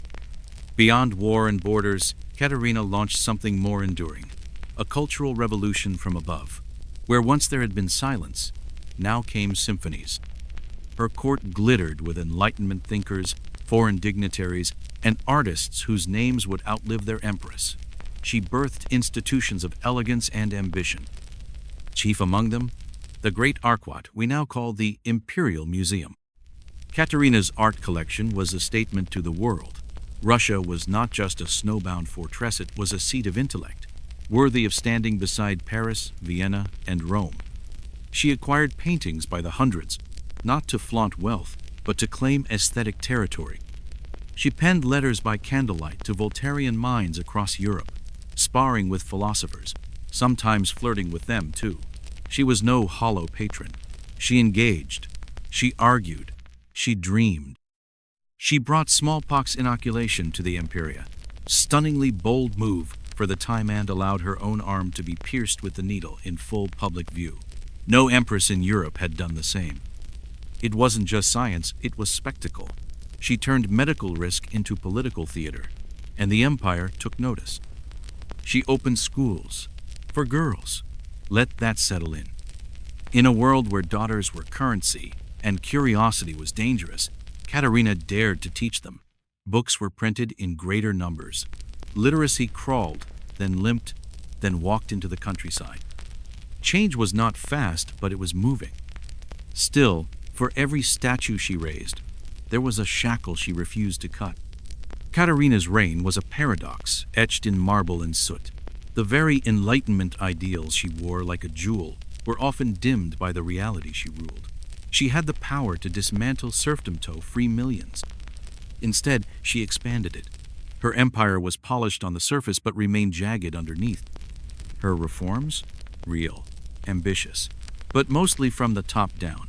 She painted the facade while keeping the foundations unchanged, maybe because she knew the building would collapse if she didn't. Maybe because even a brilliant queen must still bargain with history. And yet she brought stability, prosperity, pride. Her genius wasn't in birthright. It was in sheer, unrelenting mastery of the long game. She didn't ascend by divine right. She clawed her way up with charisma, espionage, and ferocious intellect. Every throne room she entered, she made hers. Every adversary, eventually, fell silent. They called her many things: seductress, tyrant, philosopher, manipulator. But above all else, they called her effective. By the time she passed in 1796, Katerina had built a superpower. The treasury was fat, the military strong, the court admired, feared, and slightly obsessed. She didn't just survive a coup, she authored a dynasty. Her death was not followed by chaos. That alone? A rare, regal magic trick in the bloodied centuries of imperial rule. She had ruled longer than any woman before her, and yet she was never fully accepted. Not by the old guard, not by the church, not by the ghost of Peter she supposedly overthrew. Why? Because she didn't just govern as a woman, she governed like no man ever had. She wasn't ornamental. She wasn't a figurehead. She was the engine. Her daily life was a masterclass in control. She rose early, read obsessively, wrote with ferocity. She reviewed military drafts before breakfast. She corrected diplomatic grammar with a red quill. Her court was a nest of ambition, jealousy, and politics, and she danced through it with the precision of a knife. But there was a cost. Behind her gleaming halls and gallery-filled chambers lived a loneliness few understood. Her lovers came and went. Her court adored her but kept their daggers sharp. Her son, Pavelum, she refused to trust, with power grew bitter, twisted by neglect, and quietly plotted to undo all she'd built. And then there was Grigory Paltin, her old confidant, the general turned lover turned ghost. When he died, Katerina didn't just lose a man. She lost her last safe harbor. Her letters grew more formal. Her tone hardened. Some say the empire felt colder after he left. But even in solitude, she ruled. She understood narrative better than any monarch of her time. Every portrait, every bust, every carefully drafted decree was part of her myth. She presented herself as the mother of the nation, the enlightened monarch, the sovereign of civilization. And it worked. But the truth behind the silk veil? She was a foreigner who'd stolen the throne, a woman among wolves, a ruler who quoted philosophers in the day and signed execution orders at night. She was as human as she was imperial, tired, brilliant, driven, flawed. When death finally came, it was quiet. No rebellion, no fire. just the slow closing of an epic. The Empress of the North slipped from her throne into history. She left behind a question still debated in palaces and classrooms. Could she have done more? More for the peasants she left in chains? More for the dreamers she once read by lamplight? More for the future she tried to sketch in the cold ink of reform? We don't know. But we do know this. She didn't just wear the crown. She remade it into something sharp, radiant, and unforgettable. Katerina the Great wasn't a footnote. She was a force. And empires like legends are rarely born from ease. They're carved, line by line, by those brave enough to wield the pen and the sword. The Crimson Monarch. Mystery in the jungle. Imagine this. You're deep in a humid jungle, surrounded by howler monkeys and shadows that stretch longer than memory. The trees above claw at the sky like green giants, and the earth beneath your boots feels ancient, watching. Now imagine you stumble onto a secretome that's been sleeping beneath your feet for over 1,000 years. Not a legend, a person, a royal, a woman, painted in death, wrapped in silence, and buried beneath a forgotten temple, glowing in red dust like a myth made real. This isn't fantasy. This is Chiapas, Mexico. And this is the story of the woman they call the Crimson Queen. It began in 1994 not with treasure maps or curses, but with routine archaeology. A team led by Fabiola Martinez, a young but razor-sharp Mexican researcher, was exploring Temple 13, a pyramid-shaped structure tucked humbly beside the more famous Temple of Echoes, where King Tlaloc ruler, whose name still rings across Mesoamerica, was laid to rest centuries ago. Nobody expected much. Temple 13 was smaller, less ornate. It hadn't even drawn looters, which was a miracle in itself. But as Fabiola's crew surveyed its lower stones, they found something strange, a sealed chamber, hidden and undisturbed, like someone had gone to great lengths to bury it from both sight and time. They cracked it open, carefully. The air inside hadn't been breathed by anyone living for over 300 years. As the archaeologists descended into the darkness, their lanterns flickered against the stone wall sand, then they saw it. A stone coffin, heavy, still, waiting. They opened it, and what came out wasn't just bones. It was red. A thick, smothering cloud of crimson powder rose like smoke from a sacred fire. It clung to the walls, the ceiling, the artifacts, even the skeleton itself. That powder? It was cinnabar-powdered mercury sulfadeso, toxic. It can rot the nervous system and melt the mind. But to the ancient Maya, it wasn't poison. It was power. Inside the sarcophagus lay a woman, fragile but fully preserved, her skull adorned with a jade funerary mask. Around her, priceless offerings, carved shells, beaded necklaces, green stones once worn by kings. No inscription, no name, only silence. Who was she? No glyphs, no royal seal, no calendar date carved in obsidian. Just that blood-colored dust, whispering ritual. Fabiola and her team gave her a name, one not pulled from inscriptions but from instinct. They called her the Crimson Queen, and the world hasn't stopped asking about her since. She had clearly been someone of immense significance. Her body, though thin and small, was treated with a reverence reserved for divinity. This wasn't a hasty burial. It was a consecration. She had been entombed as if she were more than human-like, a portal between the living and the gods. But how could a woman in a city ruled by powerful kings earn such an honor?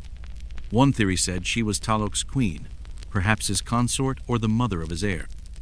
Another suggested she was a priestess of staggering importance, maybe even a ruler in her own right, unrecorded, unspoken, deliberately left in mystery. No tomb in Palak was like hers, not one. And then there was the cinnabar, that electric red mineral deadly to us, sacred to the Maya. Its color symbolized far more than blooded was the sunrise, the divine life force, the soul's fire. To the Maya, life and death were not opposites. They were phases of an eternal current. The red dust didn't just preserve the body, it transformed it. To cover the body in cinnabar was to prepare the dead for rebirth, not as a person but as a cosmic being. But the mystery ran deeper. Unlike the many tombs that had been looted, defaced, or collapsed, the Crimson Queen's chamber was untouched. Not a single item disturbed. No sign of theft. Her burial was done in isolation, intentionally hidden, as if she was meant to be sealed away from both history and memory. Why? Was it to protect her? Or to protect others from her? And then came the forensic testing. Her skeleton revealed she had been in her 40s or 50s at death-old age for her time. Her bones showed signs of arthritis and mild degeneration. The quiet pain of a life lived long and hard. Yet her teeth were clean, her posture regal, and her burial wealth staggering. Whoever she was, she had authority. Not inherited, commanded. Researchers tested DNA fragments, trying desperately to link her to Taluk or his bloodline. The results were inconclusive. Close, but no crown. More theories flooded in. Was she Taluk's sister? His high priestess? Or perhaps the city's final ruler before its sudden collapse? No one could say. But it didn't matter, because her story, what little we could know, was already rewriting the script of Maya history. The Maya civilization is often painted in pop culture, with pyramids, rituals, calendars, predicting the end of the world. But here was something different, intimate, human. A woman whose identity was never meant to be carved in stone, but who spoke through ritual and color instead. Even now, her mask sits in a museum behind thick glass, staring out at us with hollow jade eyes. You can see the reverence in the craftsmanship, the jawline finely shaped, the cheekbones defined with inlaid shell. It's not a death mask. It's a portrait, a declaration, a promise to the gods. This woman mattered. And let's not forget what she was buried with. Tiny bone needles, believed to be ceremonial tools. Shells carved with glyphs that remain undeciphered. Beads from regions far beyond the Maya lowlands, suggesting trade or influence stretching across borders. This wasn't just a woman. This was an axis of power, ritual, and reach. And the strangest thing? The Maya didn't mark her identity with words. They marked it with experience. The red dust, the silence, the isolation. It's as if her story wasn't meant to be told. It was meant to be felt. Standing in that chamber, surrounded by red powder and unblinking jade, the archaeologists weren't just uncovering a grave. They were stepping into a memory, a ritual space, a place where time was folded and sacred. That's the brilliance of the Crimson Queen. Her power wasn't in conquest or decree. It was in mystery. And mystery endures. Even now, decades after her discovery, we don't know her name, but we know her presence, and we know what she represents. A kind of ancient royalty that defies modern understanding. Not just a woman of wealth, but a woman of meaning. One who slipped into death with grace, wrapped in color, buried in secrecy, and remembered through awe. So next time you hear the jungle whisper, or feel the weight of a place older than your language, think of her, the Crimson Queen. No records, no inscription, only red. And that, somehow, says more than any name ever could. Buried in a tomb soaked with time and silence, hidden beneath the ancient jungle canopy of southern Mexico, lies a woman history never expected to remember, yet cannot forget. Her bones, steeped in red dust and ritual, whisper a story without words, while the artifacts surrounding her remain frozen mid-ceremony. She has no name, no inscription to anchor her in lineage or legend, and yet, through every carefully placed ornament, every sacred shard of jade, the ancient Maya crowned her with a silent kind of sovereignty. They call her the Crimson Queen. She was discovered in the heart of Palenque, the ancient Maya city, where great pyramids rise above a sea of jungle like stone memories. Among them, one name echoes louder than most King called Taluk, often referred to as Taluk the Great. His monumental tomb, the Temple of the Echoes, commands attention as one of the grandest burial sites ever found in Mesoamerica. And yet, just steps away, hidden beneath a more modest pyramid, archaeologists uncovered a tomb just as sacred, if not more haunting.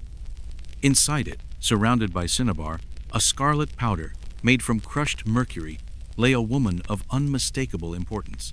Like Talak, her remains had been saturated in that toxic, brilliant red dust, a detail impossible to ignore. To the ancient Maya, cinnabar wasn't decoration, it was declaration. Red was the color of life, death, and resurrection, a sacred hue representing blood, fire, and divine rebirth. Covering the body in this substance wasn't for preservation, it was for transformation.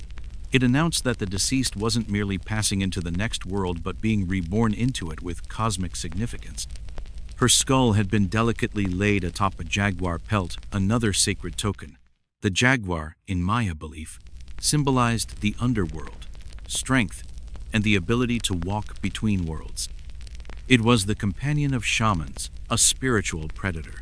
Beneath her were obsidian blades, polished bone needles, and small jade figurines, each an echo of ceremony. These weren't grave goods.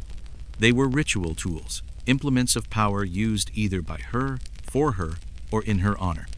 This was not a burial. It was a consecration. Her tomb didn't scream opulence. There was no gold, no towering statues or gaudy displays. Instead, it whispered reverence. A map for the soul, laid out in bone and stone, leading her through Xibalba, the Maya underworld, a place of trials, spirits, and shadowed paths. Around her body, jade shone like the still heart of the forest. Necklaces lay coiled around her chest, bracelets circled her wrists, spools adorned her ears. The gems, still radiant despite centuries underground, were more than adornments. They were symbols of breath, maze, and life itself. In Maya cosmology, jade represented eternity. To be buried in it meant you held the favor of the gods, or were perhaps one of them.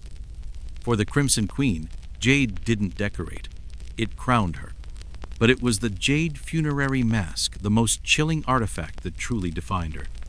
Unlike the gold masks of ancient Egypt, which boasted wealth and pharaohic immortality, this mask was quiet, precise, human. Crafted from dozens of tiny jade tesserae, it mirrored her face exactly. The cheekbones, the jawline, the subtle arch of the brow, all rendered in green mosaic as though her soul could wear it and walk again. Masks like this weren't common. They were reserved for the most exalted, kings, priests, and those chosen by the divine. The purpose wasn't preservation, it was presentation to the gods. This wasn't death, this was audience. All around her, the object spoke. Small details, a pin etched faintly with a glyph long forgotten, obsidian knives laid out like protective talismans, ceramic vessels sealed and untouched, likely once filled with food or incense to nourish her spirit during its cosmic journey. These weren't luxuries, they were provisions for the afterlife. In the Maya worldview, dying wasn't the end, it was merely the next threshold. The afterlife was a labyrinth of spiritual tests, rivers of blood, serpents, and gods with skeletal grins. And this woman was being equipped not as a victim of mortality, but as a voyager prepared to meet the gods on equal footing. It wasn't the tomb of a passive queen, it was the tomb of a power. But who was she? That question has consumed archaeologists and scholars ever since the tomb was unsealed. The answer, if it exists, lies not in words, for none were left behind, but in context. And one theory rises above the rest like a temple through mist. That the Crimson Queen was Lady Sakuk, consort to King Kal Taluk, the man known as Taluk the Great. Lady Sakuk was no mere royal spouse. She was born of noble blood herself, into a prestigious family that had ruled parts of the Palank region for generations. Her marriage to Taluk wasn't just romantic, it was dynastic. Together, they reshaped the city into a cultural and architectural marvel, ushering in what's now seen as Palank's golden age. Historical fragments suggest she bore several sons, all of whom rose to prominence in the royal court. She didn't just birth heirs. She played ceremonial roles of immense gravity, participating in public rituals, diplomatic affairs, and perhaps even spiritual rites. And then there's the burial itself, only a few feet from Talok's own. A coincidence? Unlikely. The Maya didn't do symbolism by accident. Every detail was deliberate. Every placement encoded with meaning. For a woman to be entombed so close to Palank's greatest king in an untouched, cinnabar-drenched chamber screams intentionality. Only 2 individuals in the entire city were ever buried with such an overwhelming use of cinnabar: Talok and the Crimson Queen. This wasn't just a favor. It was a matching ritual, a mirrored death, perhaps even a spiritual reunion. And yet she remains nameless. No glyphs announce her triumphs. No murals tell her story. Only the bones, the dust, and the carefully chosen jade. The Maya may have believed that her power didn't require a name, that her essence was immortalized in ritual, not stone, that her legacy would endure, not through records but through awe. In a sense, she has become more than her title. She has become myth. And in doing so, she's given us a window not just into Maya royalty, but into Maya philosophy, their ideas about life, death, spirit, and status. Her tomb isn't a footnote. It's a thesis. A declaration of how a civilization saw its greatest souls, not as emperors or tyrants, but as travelers, returning to the sky, shrouded in red and crowned in green. Today, visitors to the Palank Museum can see her mask, that haunting jade face staring back at them from behind reinforced glass. Its eyes are hollow, but it doesn't feel empty. It feels alive, watching us as much as we watch it. What remains of the Crimson Queen sits in climate-controlled quiet, protected from the decay of centuries, while outside, the jungle continues to claw at the ruins, trying to reclaim the stone temples for its own. But her story, that can't be buried. Her identity, lost to time, has become her immortality, because in the silence of her tomb, she speaks more loudly than any king. She was not named, she was known, the Queen in scarlet and silence. In a world built from skyward stone and shadowed jungle, the echoes of the past still whisper through crumbling staircases and sacred glyphs. Deep beneath one of Palank's quieter temples, modest in height, but immense in purposelies, a woman wrapped not in words, but in crimson ritual. She has no inscription, no confirmed name, yet her power reverberates like the heartbeat of the ancient Maya itself. They call her the Red Queen, and her mystery only deepens the closer we get. DNA tests were conducted on her remains, alongside those of King Talok, Palank's greatest ruler, and the man whose grand tomb stands just steps away. Scientists hope to confirm their bond, perhaps a mother, a wife, a bloodline connection etched into bone, but the results were inconclusive. No direct maternal link, no clear genetic thread to tie her to Talok. But that didn't close the door, not even close. Marriage, after all, is not born from blood, and in the Maya world, where alliances were shaped through ceremony and cosmic lineage, rather than love or legality, her absence from Talok's DNA meant little. It didn't erase the jade mask from her face. It didn't explain the cinnabar dust laced through her bones. If she wasn't his mother, perhaps she was his consort, his queen, his spiritual twin. Still, speculation has bloomed like jungle vines over the centuries. Some believe she was Saktok Na, Talok's powerful mother-a-woman, who ruled as regent in the years before her son ascended the throne. Others whisper that she may have been a priestess of elite blood, a ceremonial figure who held the keys to rituals even kings revered. Still others suggest she might have been a sister, a queen in her own right, or even an ancestor of divine descent whose name has simply been erased by time's eroding grip. Yet, among all these theories, one continues to rise like incense through temple air, that the Red Queen was Taku Ayo, consort of Kal Talok, queen in life and spirit, mother of kings, and vessel of sacred lineage. The lack of her name may not be a tragic omission, it may have been deliberate. In Maya belief, Identity didn't live solely in names carved into stone. It lived in ritual, in legacy, in color and sacrifice. It lived in masks made of jade and powder made of death. To the Maya, red wasn't just pigment, it was portal. And this woman? She didn't need her name remembered. She was remembered in red. To understand her silence, we must understand the world she ruled from within. A world where Maya royal women were far from passive. They didn't merely sit beside kings, they stood alongside them. They were priestesses, oracles, negotiators. In the dynastic chessboard of Maya politics, women were queens not only by marriage but by strategy, blood, and ritual function. Their power wasn't anecdotal, it was institutional. Take, for example, Saktak Nahnon to history as Talok the Great's mother. When the throne of Palank fell vacant, she didn't wait for a male heir to grow into power. She took it. She ruled as regent, yes, but with full authority overseeing temple construction, issuing decrees, leading state ceremonies. Without her stewardship, Palank's golden age might never have begun. And she wasn't alone. Across the Maya world, from Yaxchilan to Naranjo, Calakmul to Copanglyphs reveal stories of women standing in power. Some led wars, others forged treaties, some reigned in their own names.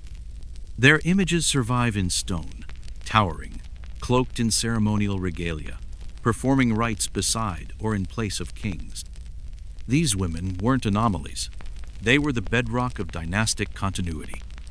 But as centuries passed and European colonizers arrived with foreign gods and foreign languages, these queens began to fade from written memory. The Spanish didn't understand a world where women wielded sacred power. Their records reshaped Maya history through their own patriarchal lenses. Women became background figures. The queens, priestesses, and rulers became whispers. The archaeology tells another story. It tells of influence not recorded in alphabets, but in architecture and offerings. This is what makes the Red Queen's tomb so startling, not simply because it existed, but because of where and how it was built.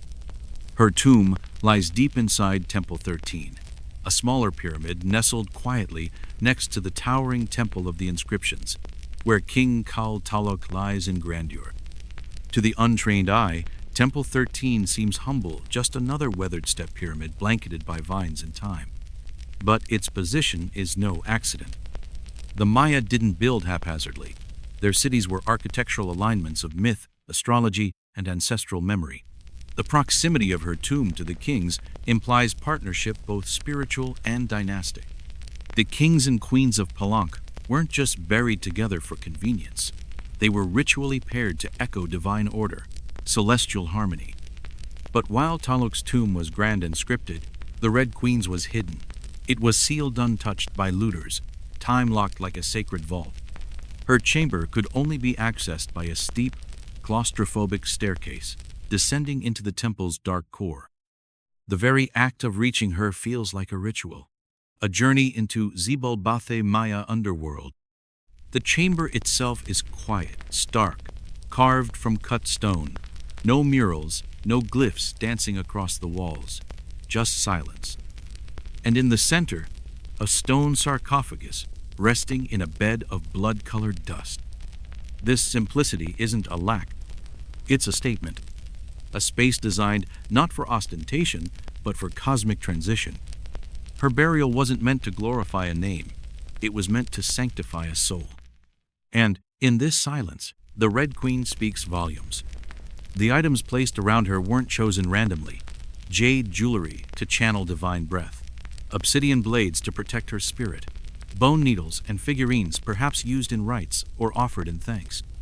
Ceramic vessels sealed for centuries, likely containing food, incense, or sacred water, each object chosen with spiritual precision. Even her body position followed ritual standards, arms crossed, face masked, resting in eternal ceremony. This was more than burial. It was ascent.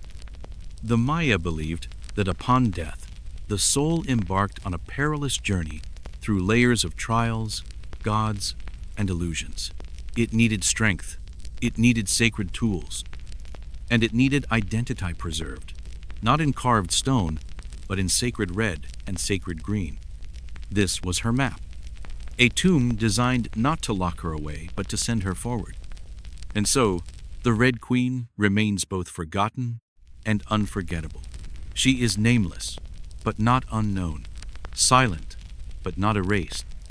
She lies in the very heart of one of the greatest Maya cities, cradled in red, crowned in jade, and remembered in ritual. In the end, the Maya may have given her the greatest honor of all, a legacy not of names, but of presence. Her power was never meant to be shouted. It was meant to be felt. A tomb without words, a voice in stone. In the stillness beneath Temple the 13th, the Red Queen sleeps, not forgotten, no, never that, but deliberately veiled in silence. Her sarcophagus sits like an altar at the center of the chamber, untouched for over 11 centuries, until the day human hands broke through the sealed doorway in 1994. She had waited. The chamber around her, carved of limestone and tightly enclosed, holds no glyphs, no murals, no proclamations of conquest or bloodline. No story is spelled out in stone. And yet, every inch of the space speaks. It speaks in quiet alignment, in deliberate design, in the weight of ritual. Perhaps that silence was always meant to be there. This was not a room for the living to interpret it, was a space for the dead to transform. Her tomb, like the woman herself, is full of paradox, modest in ornamentation, yet monumental in purpose, devoid of text, yet drenched in symbolism. The stone sarcophagus, at its heart, echoes that of her possible consort, Kinich Janab Pakalpal, the great whose grand coffin lies within the towering temple of the inscriptions, just a breath away. But while Pal's lid is famously carved with rich cosmic iconography, a vision of his resurrection through the world tree, reborn as the maize god, the Red Queen's tomb is subdued, inward-facing, deeply intimate. Its story isn't shouted, it's whispered. And the whispers begin with the dust. Cinnabar, powdered mercury sulfide, brilliant, dangerous, sacred. It coats the inside of the sarcophagus, clings to the bones, infuses the air with a blood-red haze. In Maya cosmology, cinnabar was not a decoration, it was an invocation, a medium through which mortals could be elevated, reborn. To bathe the queen in red was to acknowledge her divine passage. Not merely a ruler in life, but a being destined for eternity, layered in ritual color and sacred transformation. The tomb's orientation speaks volumes too. It is aligned east to west, mimicking the path of the sun across the sky from life to death, dawn to dusk, birth to burial. This was no coincidence. It was a celestial script written in architecture. The queen's spirit would follow the sun into the underworld, tracing its divine descent. Even the chamber's compact shape feels sacred, not small, but concentrated. Every stone fitted with purpose, every absence designed to hold presence. Maya temples weren't merely monuments. They were cosmic machines, connecting the mortal world to the heavens above and the layers of Xibalba below. To be buried inside one wasn't just an honor. It was a theological elevationa, literal entombment, within the heart of the sacred cosmos. The Red Queen's tomb is not an afterthought. It is a shrine. She was placed not beside Pal the Great as a coincidence, but as a continuation. And to understand the magnitude of her death, we must understand what death meant. To the ancient Maya, death was never an ending. It was a crossing, a threshold. The afterlife ex Xibalba was no paradise. It was a treacherous realm of shadow and trial, a place where the soul had to prove itself, navigate river after river, defeat monsters, answer riddles, suffer illusions. One did not simply die. One had to journey, to endure. To survive death was to be reborn as divine. And the Red Queen? She wasn't just buried, she was armed for the journey. Wrapped in cinnabar, masked in jade, her skeleton still wore its sacred adornments, the intricate ear spools, the necklaces of green stone, the delicate diadem across her forehead. Her funerary mask, carefully assembled tile by tile, fit her face with uncanny precision. It wasn't decorative. It was spiritual armor. In Maya belief, the face was the mirror of the soul. To protect the face in death was to preserve the soul's identity, to allow the gods to recognize you, to speak your name in the halls of the divine. The mask was not hiding her. It was revealing who she was in the realm where true names matter most. All around her, symbolic tools lie scattered: bone needles, obsidian blades, miniature figurines, stingray spines, known instruments of bloodletting. Ceramic vessels sealed for centuries, perhaps once filled with maize, chocolate, or pulque, the fermented drink of ceremony. These objects weren't grave goods. They were spiritual provisions, tokens of power, tools for transformation, inscriptions in 3 dimensions. Even her resting place, on a layer of jaguar pelta beast sacred to the Maya, representing strength, the underworld, and kingship, speaks volumes. It was not just a luxury. It was a throne made from the night sky incarnate. Burial, in the Maya world, was ritual theater, sacred choreography meant to guide, to empower, to enact the myth of death and rebirth. It wasn't a pause, it was a planting. A queen was not interred, she was sown. And like all seeds, she would return. Just steps away from her silent temple lies the grand tomb of Pal, a wonder of Mesoamerican art and cosmic symbolism. Its famous sarcophagus, lid often misinterpreted as a spaceship by modern mythmakers, actually depicts the king falling into Xibalba, cradled by the Waka Chan, the world tree, the spine of the universe. It is a diagram of rebirth, of resurrection through divine descent. And what of the Red Queen?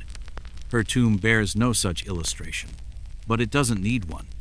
Her symbols are color, form, silence, and ritual. The theater of her passage isn't carved, it is enacted. Her power wasn't meant to be narrated, it was meant to be felt. She walks the same path as Pal, but in a different language, one of jade and blood, not of glyphs and stone.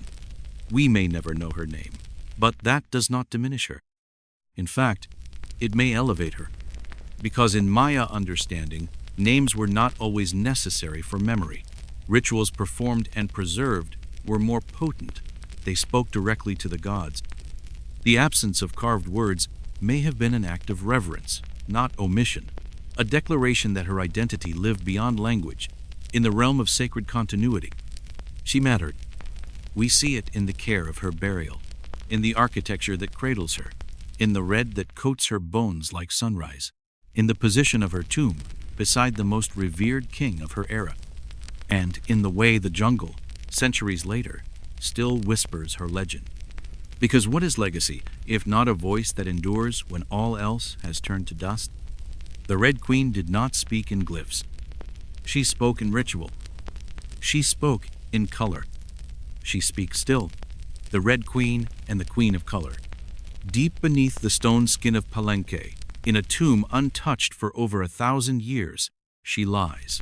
No name carved above her resting place, no hieroglyph to confirm her role. But every grain of cinnabar, every jade fragment, every whisper of intention built into Temple the 13th tells us one truth. She mattered. Buried beside the great ruler Pakal, in a city engineered to mirror the sky itself, the woman we call the Red Queen was not placed there by accident. Her tomb wasn't random. It was precise, purposeful, cosmic. In the ancient Maya world, nothing in royal architecture was left to chance. Every temple, every corridor, every tomb, especially those of rulers, was carefully aligned with celestial bodies and dynastic memory. The placement of her sarcophagus in Temple 13th, just steps from Pakal's richly inscribed pyramid, forms a quiet, sacred echo, a duet in stone. The similarities between their final journeys are undeniable, both surrounded by the fiery breath of cinnabar, both encased in towering pyramids, both honored with jade offerings and buried with spiritual care. Though her chamber lacks the carved cosmic murals that define Pakal's tomb, it resonates with meaning all the same. If Pakal's tomb told the story of the sun's descent into the underworld and its resurrection in the morning sky, then hers was a story of the moon's subtle, mysterious, cyclical, and enduring. Where he fell with the weight of empire and rose again with the gods, she drifted in silence, guided by the pulse of ritual and the invisible language of queens. Together, they form a sacred balance, the masculine and the feminine, light and shadow, life and the rebirth that follows. In Maya cosmology, rulership wasn't a singular act. It was a partnership, both earthly and cosmic. Harmony was the key to maintaining balance in the world. It wasn't enough to crown a king. He needed a counterpart, a stabilizing force, a reflection in the heavens. The Red Queen was that balance. Not just a consort, but a co-anchor to Pakal's legacy. She wasn't behind him, she was beside him. Now, as we return to her resting place in Temple 13th, we realize she is speaking still not in words, but in presence, in crimson dust, in the placement of her bones beneath the earth's skin. Her tomb is not loud, but it is deliberate, sacred, unforgettable. Her name may be missing, but her power is unmistakable. She forces us to reconsider what history has overlooked, that the women of the Maya world did not merely serve. They shaped, they led, they endured. And so the Red Queen stands not only as a figure from the past, but as a challenge to the present, to look closer, to ask more, to accept that silence does not mean absence. It means there is still something left to learn, something still waiting to be understood. And now we step from one queen's legacy to another, a woman not buried in jade but wrapped in color, not sealed in stone but stitched into memory through art, pain, and unstoppable will. Her name, Frida Kahlo. From crimson dust to cobalt walls, she was born on July 6, 1907, not in a royal city of temples and tombs, but in the vivid, humming neighborhood of Coyoacán, a village just outside Mexico City. The house she was born in would become as iconic as she was, the Casa Azul, the Blue House, a vibrant oasis of pigment, plants, and paradox. A place that would later transform into a museum, but more than that, into a mirror of its most famous resident. Frida Kahlo was born to contradiction. Her father, Guillermo Kahlo, was a German-Hungarian immigrant, a photographer, introspective and precise. Her mother, Matilde Calderon, was of indigenous and Spanish descent, a devout Catholic woman, emotionally distant but iron-strong. From these two halves, Frida absorbed everything: her father's artistic eye, her mother's resilience. She was the third of 4 daughters, restless, curious, irreverent. From an early age, she questioned everything. She read constantly, devoured books like candy, and peppered adults with questions they often didn't know how to answer. Hers was not a passive mind. It pushed and clawed and scratched at the world. And then, at 6 years old, it all stopped. Polio struck her right leg, leaving it thinner, weaker, and different. The illness confined her to bed for months. Isolation became her companion. But it was in this stillness that something remarkable happened. Frida turned inward. She imagined. She dreamed. She began shaping a world entirely her own. Her father, recognizing the fire in her, encouraged her to push back. He gave her books, taught her about cameras, and helped her learn to ride a bicycle even with a weakened leg. She covered her difference with long skirts, yes, but she refused to be defined by it. Unlike many girls of her time, Frida didn't dream of marriage or motherhood. She dreamed of scalpels and anatomy. Her ambition? To become a doctor. And she wasn't kidding. At 15, she earned a place at Mexico's National Preparatory Schoolone, of the most prestigious institutions in the country. She was one of only 35 girls admitted. There, she was electric, fiercely intelligent, fearless with her opinions, a magnet for conversation, and a storm of contradictions. She dressed unconventionally, acted boldly, and spoke louder than most of the boys. She joined a rebellious group of student intellectuals known as Los Cachuchas, who engaged in political debates, challenged social norms, and lived for poetry, revolution, and fire. Frida, even then, wasn't just a girl. She was a phenomenon forming. But destiny, as it so often does, had a sharp turn waiting. A turn made of metal, shattered glass, and broken bones. The bus ride that changed her life came in 1925. A steel trolley collided with the vehicle she was riding in. It wasn't just an accident, it was a cataclysm. A metal hand from fate that tore through her body like a spear. Her spine was broken in 3 places. Her pelvis shattered, her foot crushed. A metal handrail had impaled her abdomen. The doctor said she might not live. But Frida didn't listen. She survived. She came home in a full-body cast, her once rising medical dreams now dashed. She lay on her back in the blue house for months, unable to move, staring at the ceiling. But Frida was not the kind to stay still for long. From cast to canvas. It was during that brutal recovery that a mirror was fastened to the canopy above her bed. It was during those months of pain that someone gave her paint, brushes, and a small easel that could rest on her lap. And it was in that room, staring at her own reflection, unable to leave, that Frida Kahlo became an artist.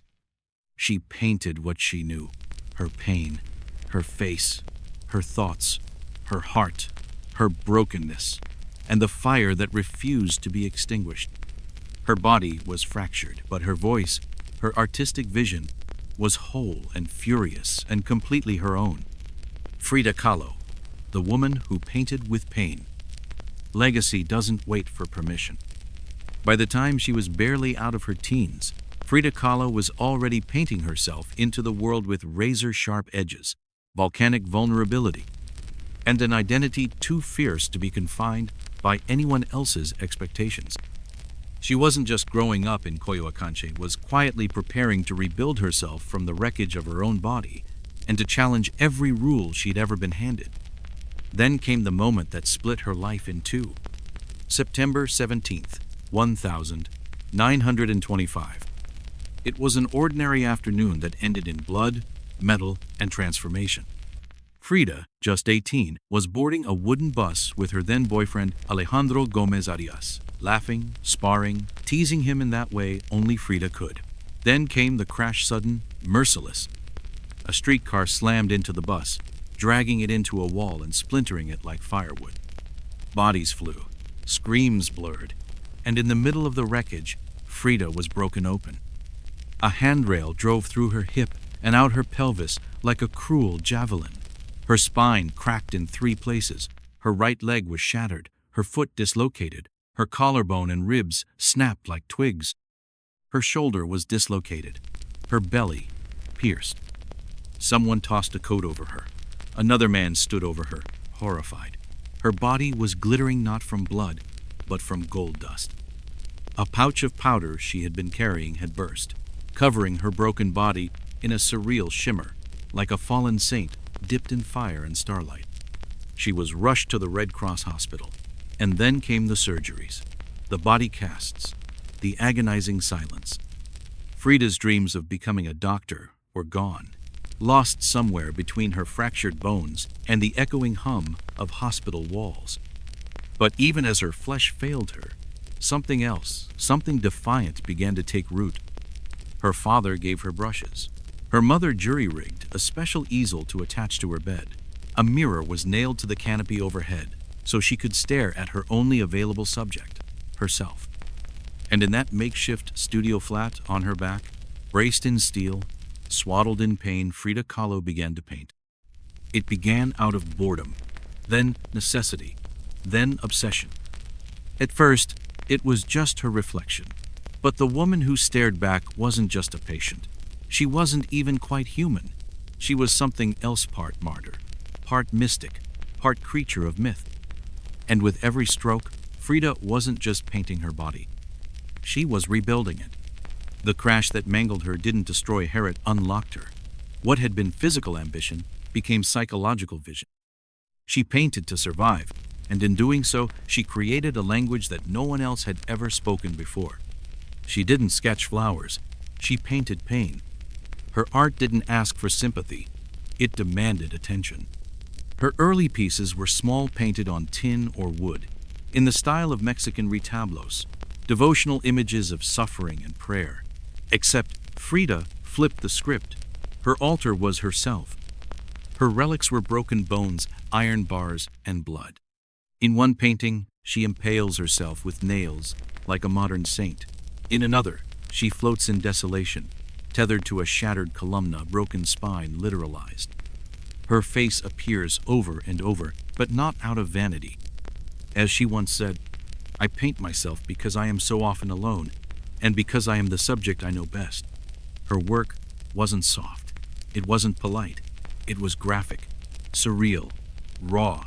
Frida didn't just explore trauma, she carved it open and made you look.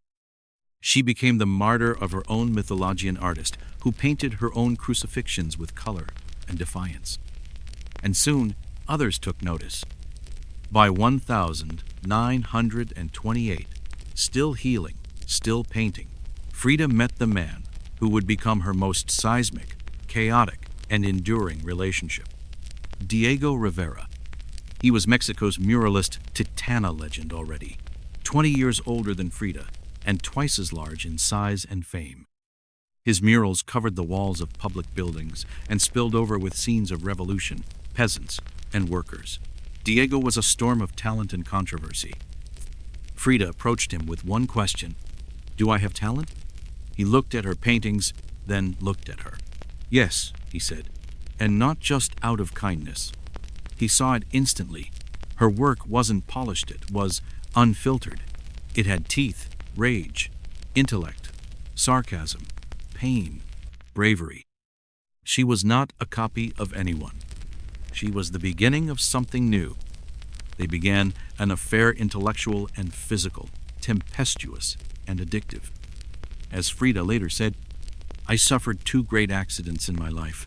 One was a bus. The other was Diego." They married in 1929, and from the outside, it made no sense. The massive, famously unfaithful political painter and the sharp, tiny woman with a cane and a tongue like a razor. Her parents called it a union between an elephant and a dove. But inside the storm, something powerful brewed.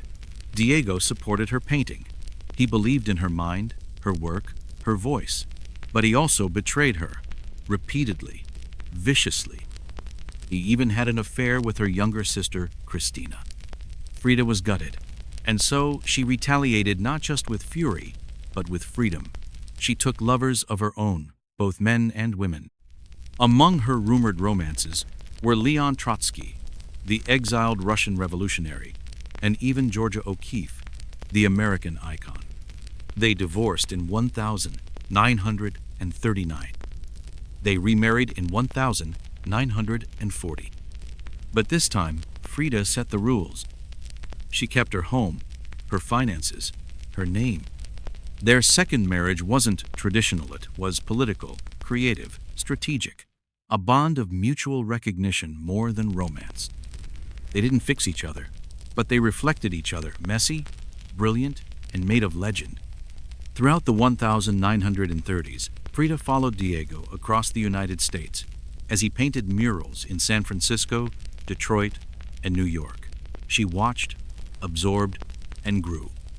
While Diego painted the Mexican masses on skyscraper walls, Frida shrunk the world down to the size of her paint and made it universal. She painted miscarriage. She painted heartbreak. She painted her own broken body with surgical precision and spiritual rage. While Diego's art spoke to the people, Frida's spoke to the soul. And it cut deep.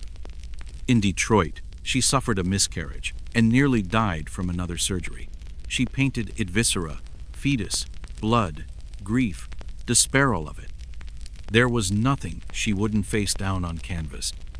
She took her agony and made it iconic. And the art world began to notice. Frida's universe. Frida wasn't just a painter, she was a walking revolution, a visual manifesto wrapped in shawls, jewelry, and folklore.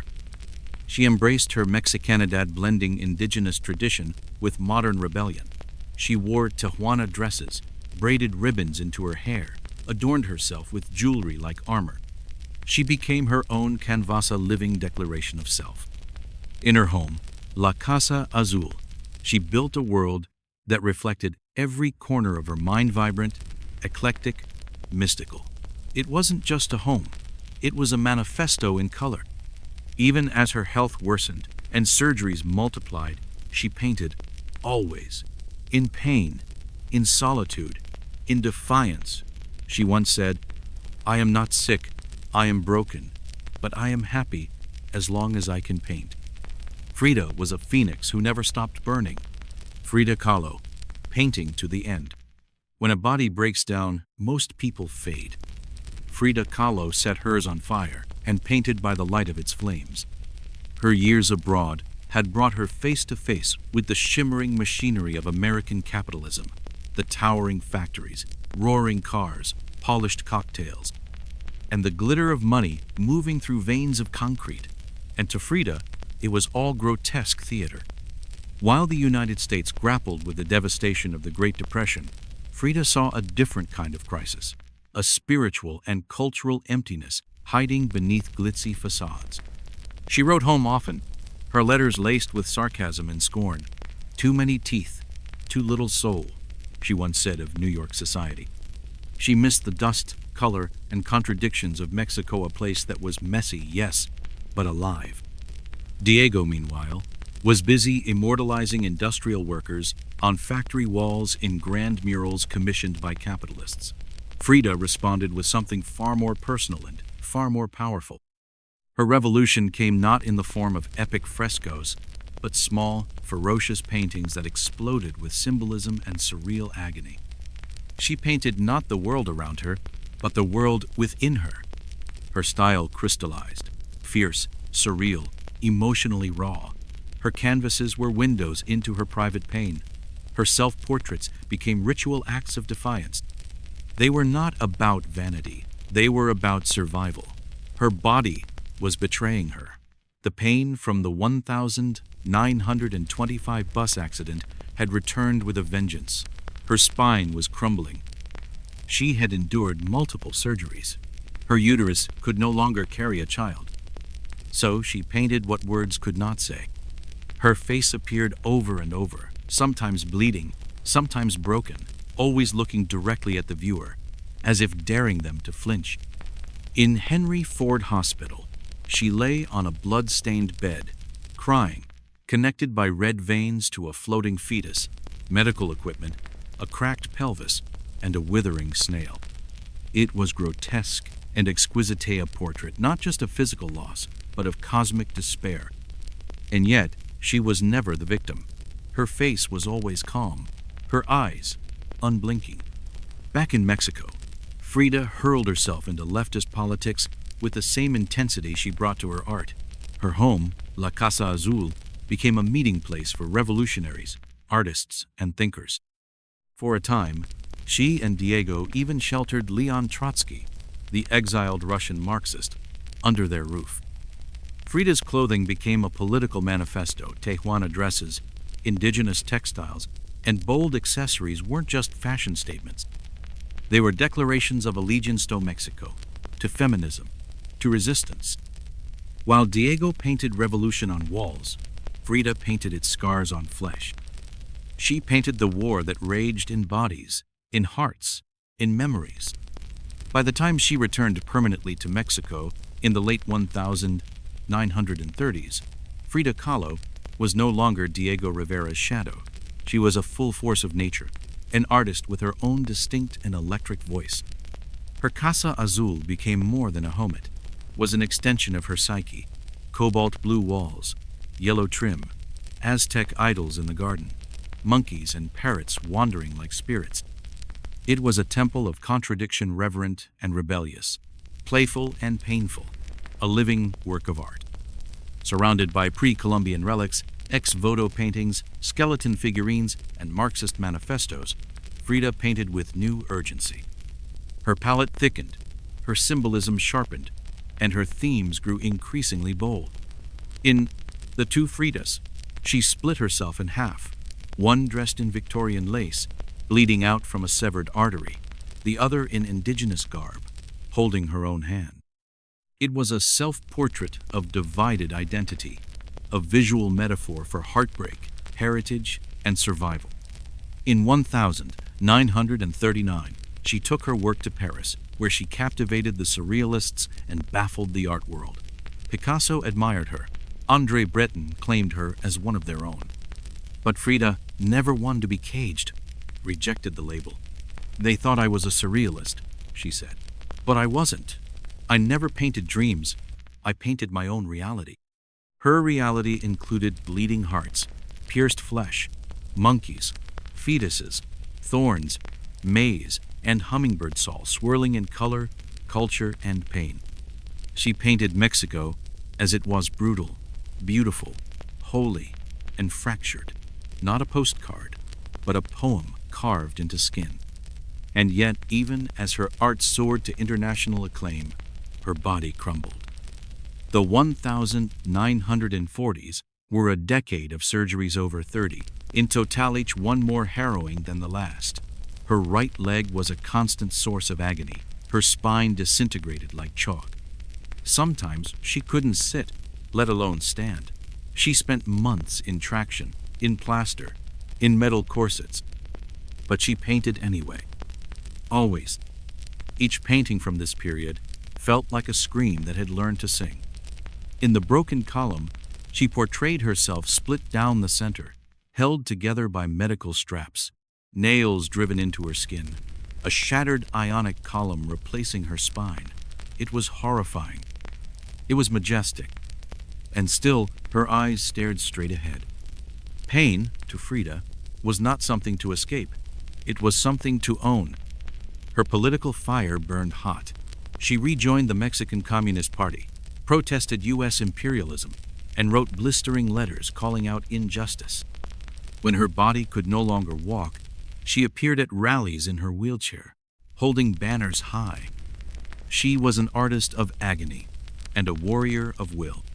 In 1953, she was finally given her first solo exhibition in Mexico, long overdue, and dangerously close to the end. Her doctors warned her not to attend. So, naturally, she arrived in an ambulance. They wheeled her bed into the gallery.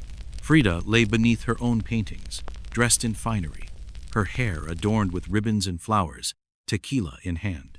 She laughed. She greeted guests. She made the night hers. Her final paintings wavered between innocence and horror.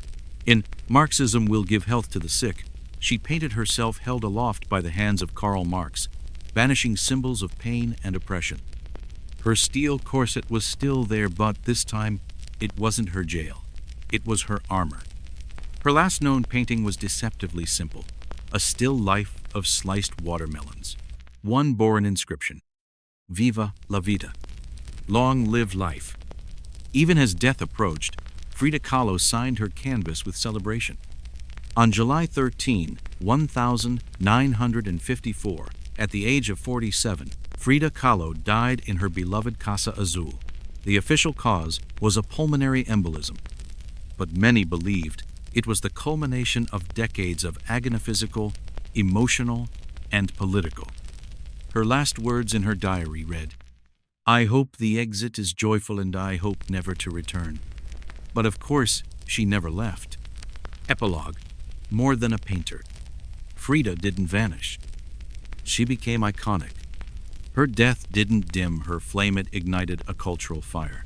She rose again through exhibitions, books, street art, tattoos, documentaries, and murals.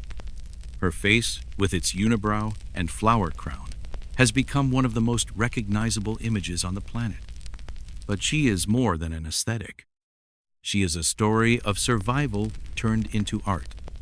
She lived on in every person who has ever felt broken and dared to turn that fracture into something beautiful. In every woman who refused to be boxed in every artist who uses paint like a weapon, in every soul who has stared pain in the eye and said, "I am still here." Frida Kahlo didn't just paint her pain, she made it holy. The woman who burned brighter than her pain. She died where she had first opened her eyes to the world, in a cobalt blue house surrounded by wildflowers, memories, and defiance. Isabella Corazon, the woman who turned agony into art, breathed her last breath in the same sun-drenched courtyard where she once played as a girl. The official papers say it was a pulmonary embolism that ended her fight, but those closest to her whispered something different, something the heart knows, but science can't measure. She didn't just succumb to illness. She was worn down by the unrelenting war inside her bones, a war she had fought with fire for decades. Only days before her death, Isabella had wheeled herself into a protest, rally her body fragile, her soul ferocious. Her right hand trembled, but her left one was raised in a clenched fist. She had come to protest the covert American operation that ousted Guatemala's elected government. She had no illusions about the cost of resistance, but resistance was the rhythm of her pulse. That day, she wasn't just present, she was present in defiance, wrapped in traditional skirts, eyes flashing like volcanic glass. Revolution, even at the end, was her love language. Her last diary entry was short, just a few haunting words that seemed to echo through every corner of her beloved blue house. I hope the exit is joyful and I hope never to return. It wasn't just a farewell, it was a declaration. She had given everything. She had no plans for an encore.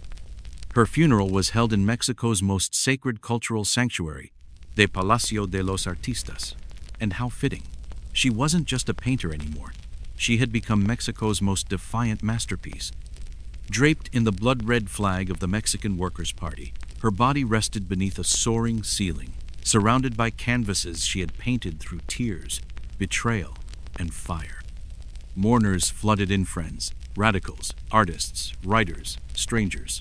Each had been touched by her unflinching honesty, her chaotic grace. And there he was, to Diego Montera, the man who had loved her, hurt her, left her, and returned to her over and over like a moth addicted to flame. As the orchestra played a slow, aching dirge, he wept openly. She was the strongest force I ever knew, he whispered to no one in particular. And I broke her. But everyone already knew. Even in death, she was more alive than most. Yet death didn't erase her, quite the opposite. In the years that followed her funeral, something strange began to happen. Isabella Corazon refused to stay buried.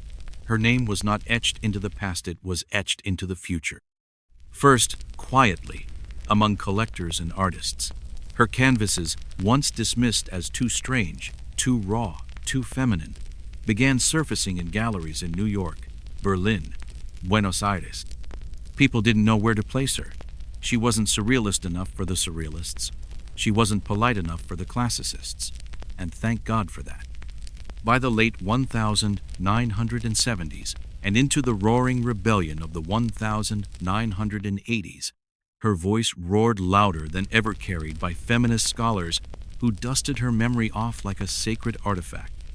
They didn't find a tragic wife or a sideline painter. They found a storm. Isabella became a symbol of fierce femininity that refused to be tamed. Pain became beauty. Identity became resistance. Her artwork became scripture for women who had never seen themselves on a canvas before. She was queer. She was disabled. She was revolutionary.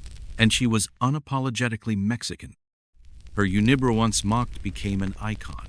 Her flower-crowned hair once dismissed became a flag of cultural pride. Her gaze, direct, dark, and full of unspoken fury, began to stare from T-shirts, street murals, protest banners, magazine covers, and teenage bedrooms. The world had tried to forget her, but the world had never deserved her silence. Her home, the Casa Azul, became a shrine, a museum of mirrors, bones, brushes, and stories. Her diary, messy, full of poetry and blood, was published posthumously. It sold in dozens of languages. In its pages, people didn't just read about a life. They witnessed a soul mid-battle. Isabella Corazon had spent much of her life as Diego Montera's wife. But in death, she cast off his shadow and stood in her own wild light. Critics had once reduced her to an eccentric appendage of a famous man. But that lie couldn't withstand her truth.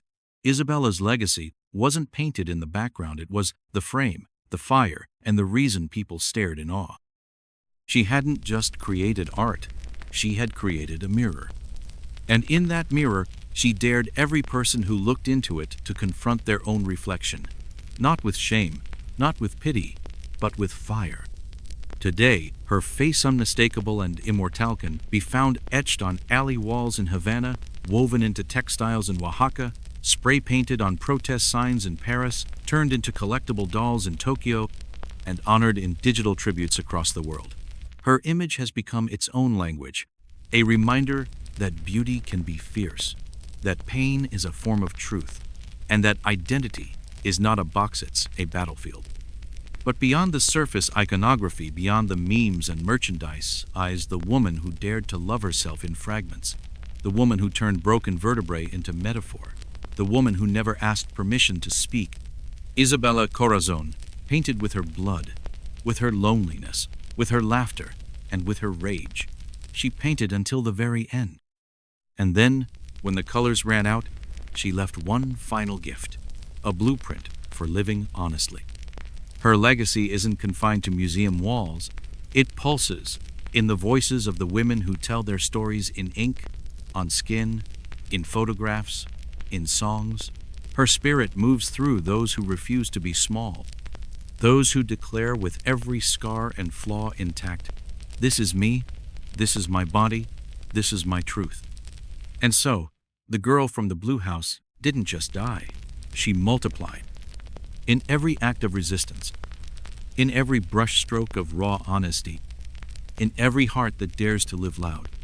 Follow or subscribe to the channel to keep uncovering the stories that history tried to whisper away, but that still echo louder than ever. The woman who painted the world from the margins. You know her face. You've seen the crown of flowers, the bold brows, the unwavering stare that could split silence like glass. But what makes Isabella Corazon's legacy powerful isn't just that her image is iconic. It's that when people look at her, they don't just see an artist. They see the truth. Unfiltered, unpolished, and unapologetically human. Isabella didn't chase flawlessness. She wasn't sculpted to please galleries or softened for polite society. She didn't beg for permission to exist. In a world obsessed with perfection, she was gloriously imperfect and proud of it. While the world demanded silence, she responded with a scream painted, printed, and impossible to ignore. She lived out loud. She loved in every direction. She suffered, and she didn't hide it. In fact, she made pain a palette, rage a brush, joy a surprise stroke of yellow across the canvas. She was vibrant, contradictory, wild, and absolutely real. And that's what made her immortal. She turned her disability into design, her heartbreak into art, her queerness into declaration. She made her indigenous culture not a backdrop, but the canvas itself. Her work didn't just cross borders, it shattered them. Isabella became more than a name in a textbook. She became a movement. For the LGBTQ+ community, she is a radiant bisexual icon who dared to live and love openly when most people had to hide behind closed doors. While others whispered about queerness in hushed tones, Isabella wore it like a revolutionary badge, embroidered in her dresses, coded in her canvases, sung in her poetry. For women everywhere, she's a walking manifesto. She reminds us that power doesn't need permission slips. You don't have to ask to take up space. You don't need to apologize for your anger, your softness, your ambition, your scars. She wore them all at once, boldly. For disabled creators, she is the blueprint. She didn't paint despite her pain, she painted through it. Her broken spine didn't stop her brush. Her crushed body didn't silence her voice. Instead, every cracked rib, every torn nerve, every twisted vertebrae became part of the composition.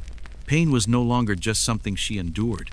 It became something she translated for the rest of us. And for Mexico, she is a daughter returned to the altar, fierce, indigenous, folk-souled and folklore spun. She stitched the country's contradictions into every canvas-mixing revolution with rosaries, gold leaf with red blood. She didn't just belong to the land, she became part of it. Her paintings sans too strange, too raw, too much, for mainstream tastier now revered as sacred. The two Isabellas, self-portrait, with thorn necklace, and winged heart. The fractured pillar. They don't hang silently in white-walled museums. They speak, loudly, viscerally, universally. Anyone who has ever been cracked open by grief, cut apart by longing, or stitched back together with nothing but hope, can feel her work in their bones. She didn't create for fame. She didn't paint to flatter.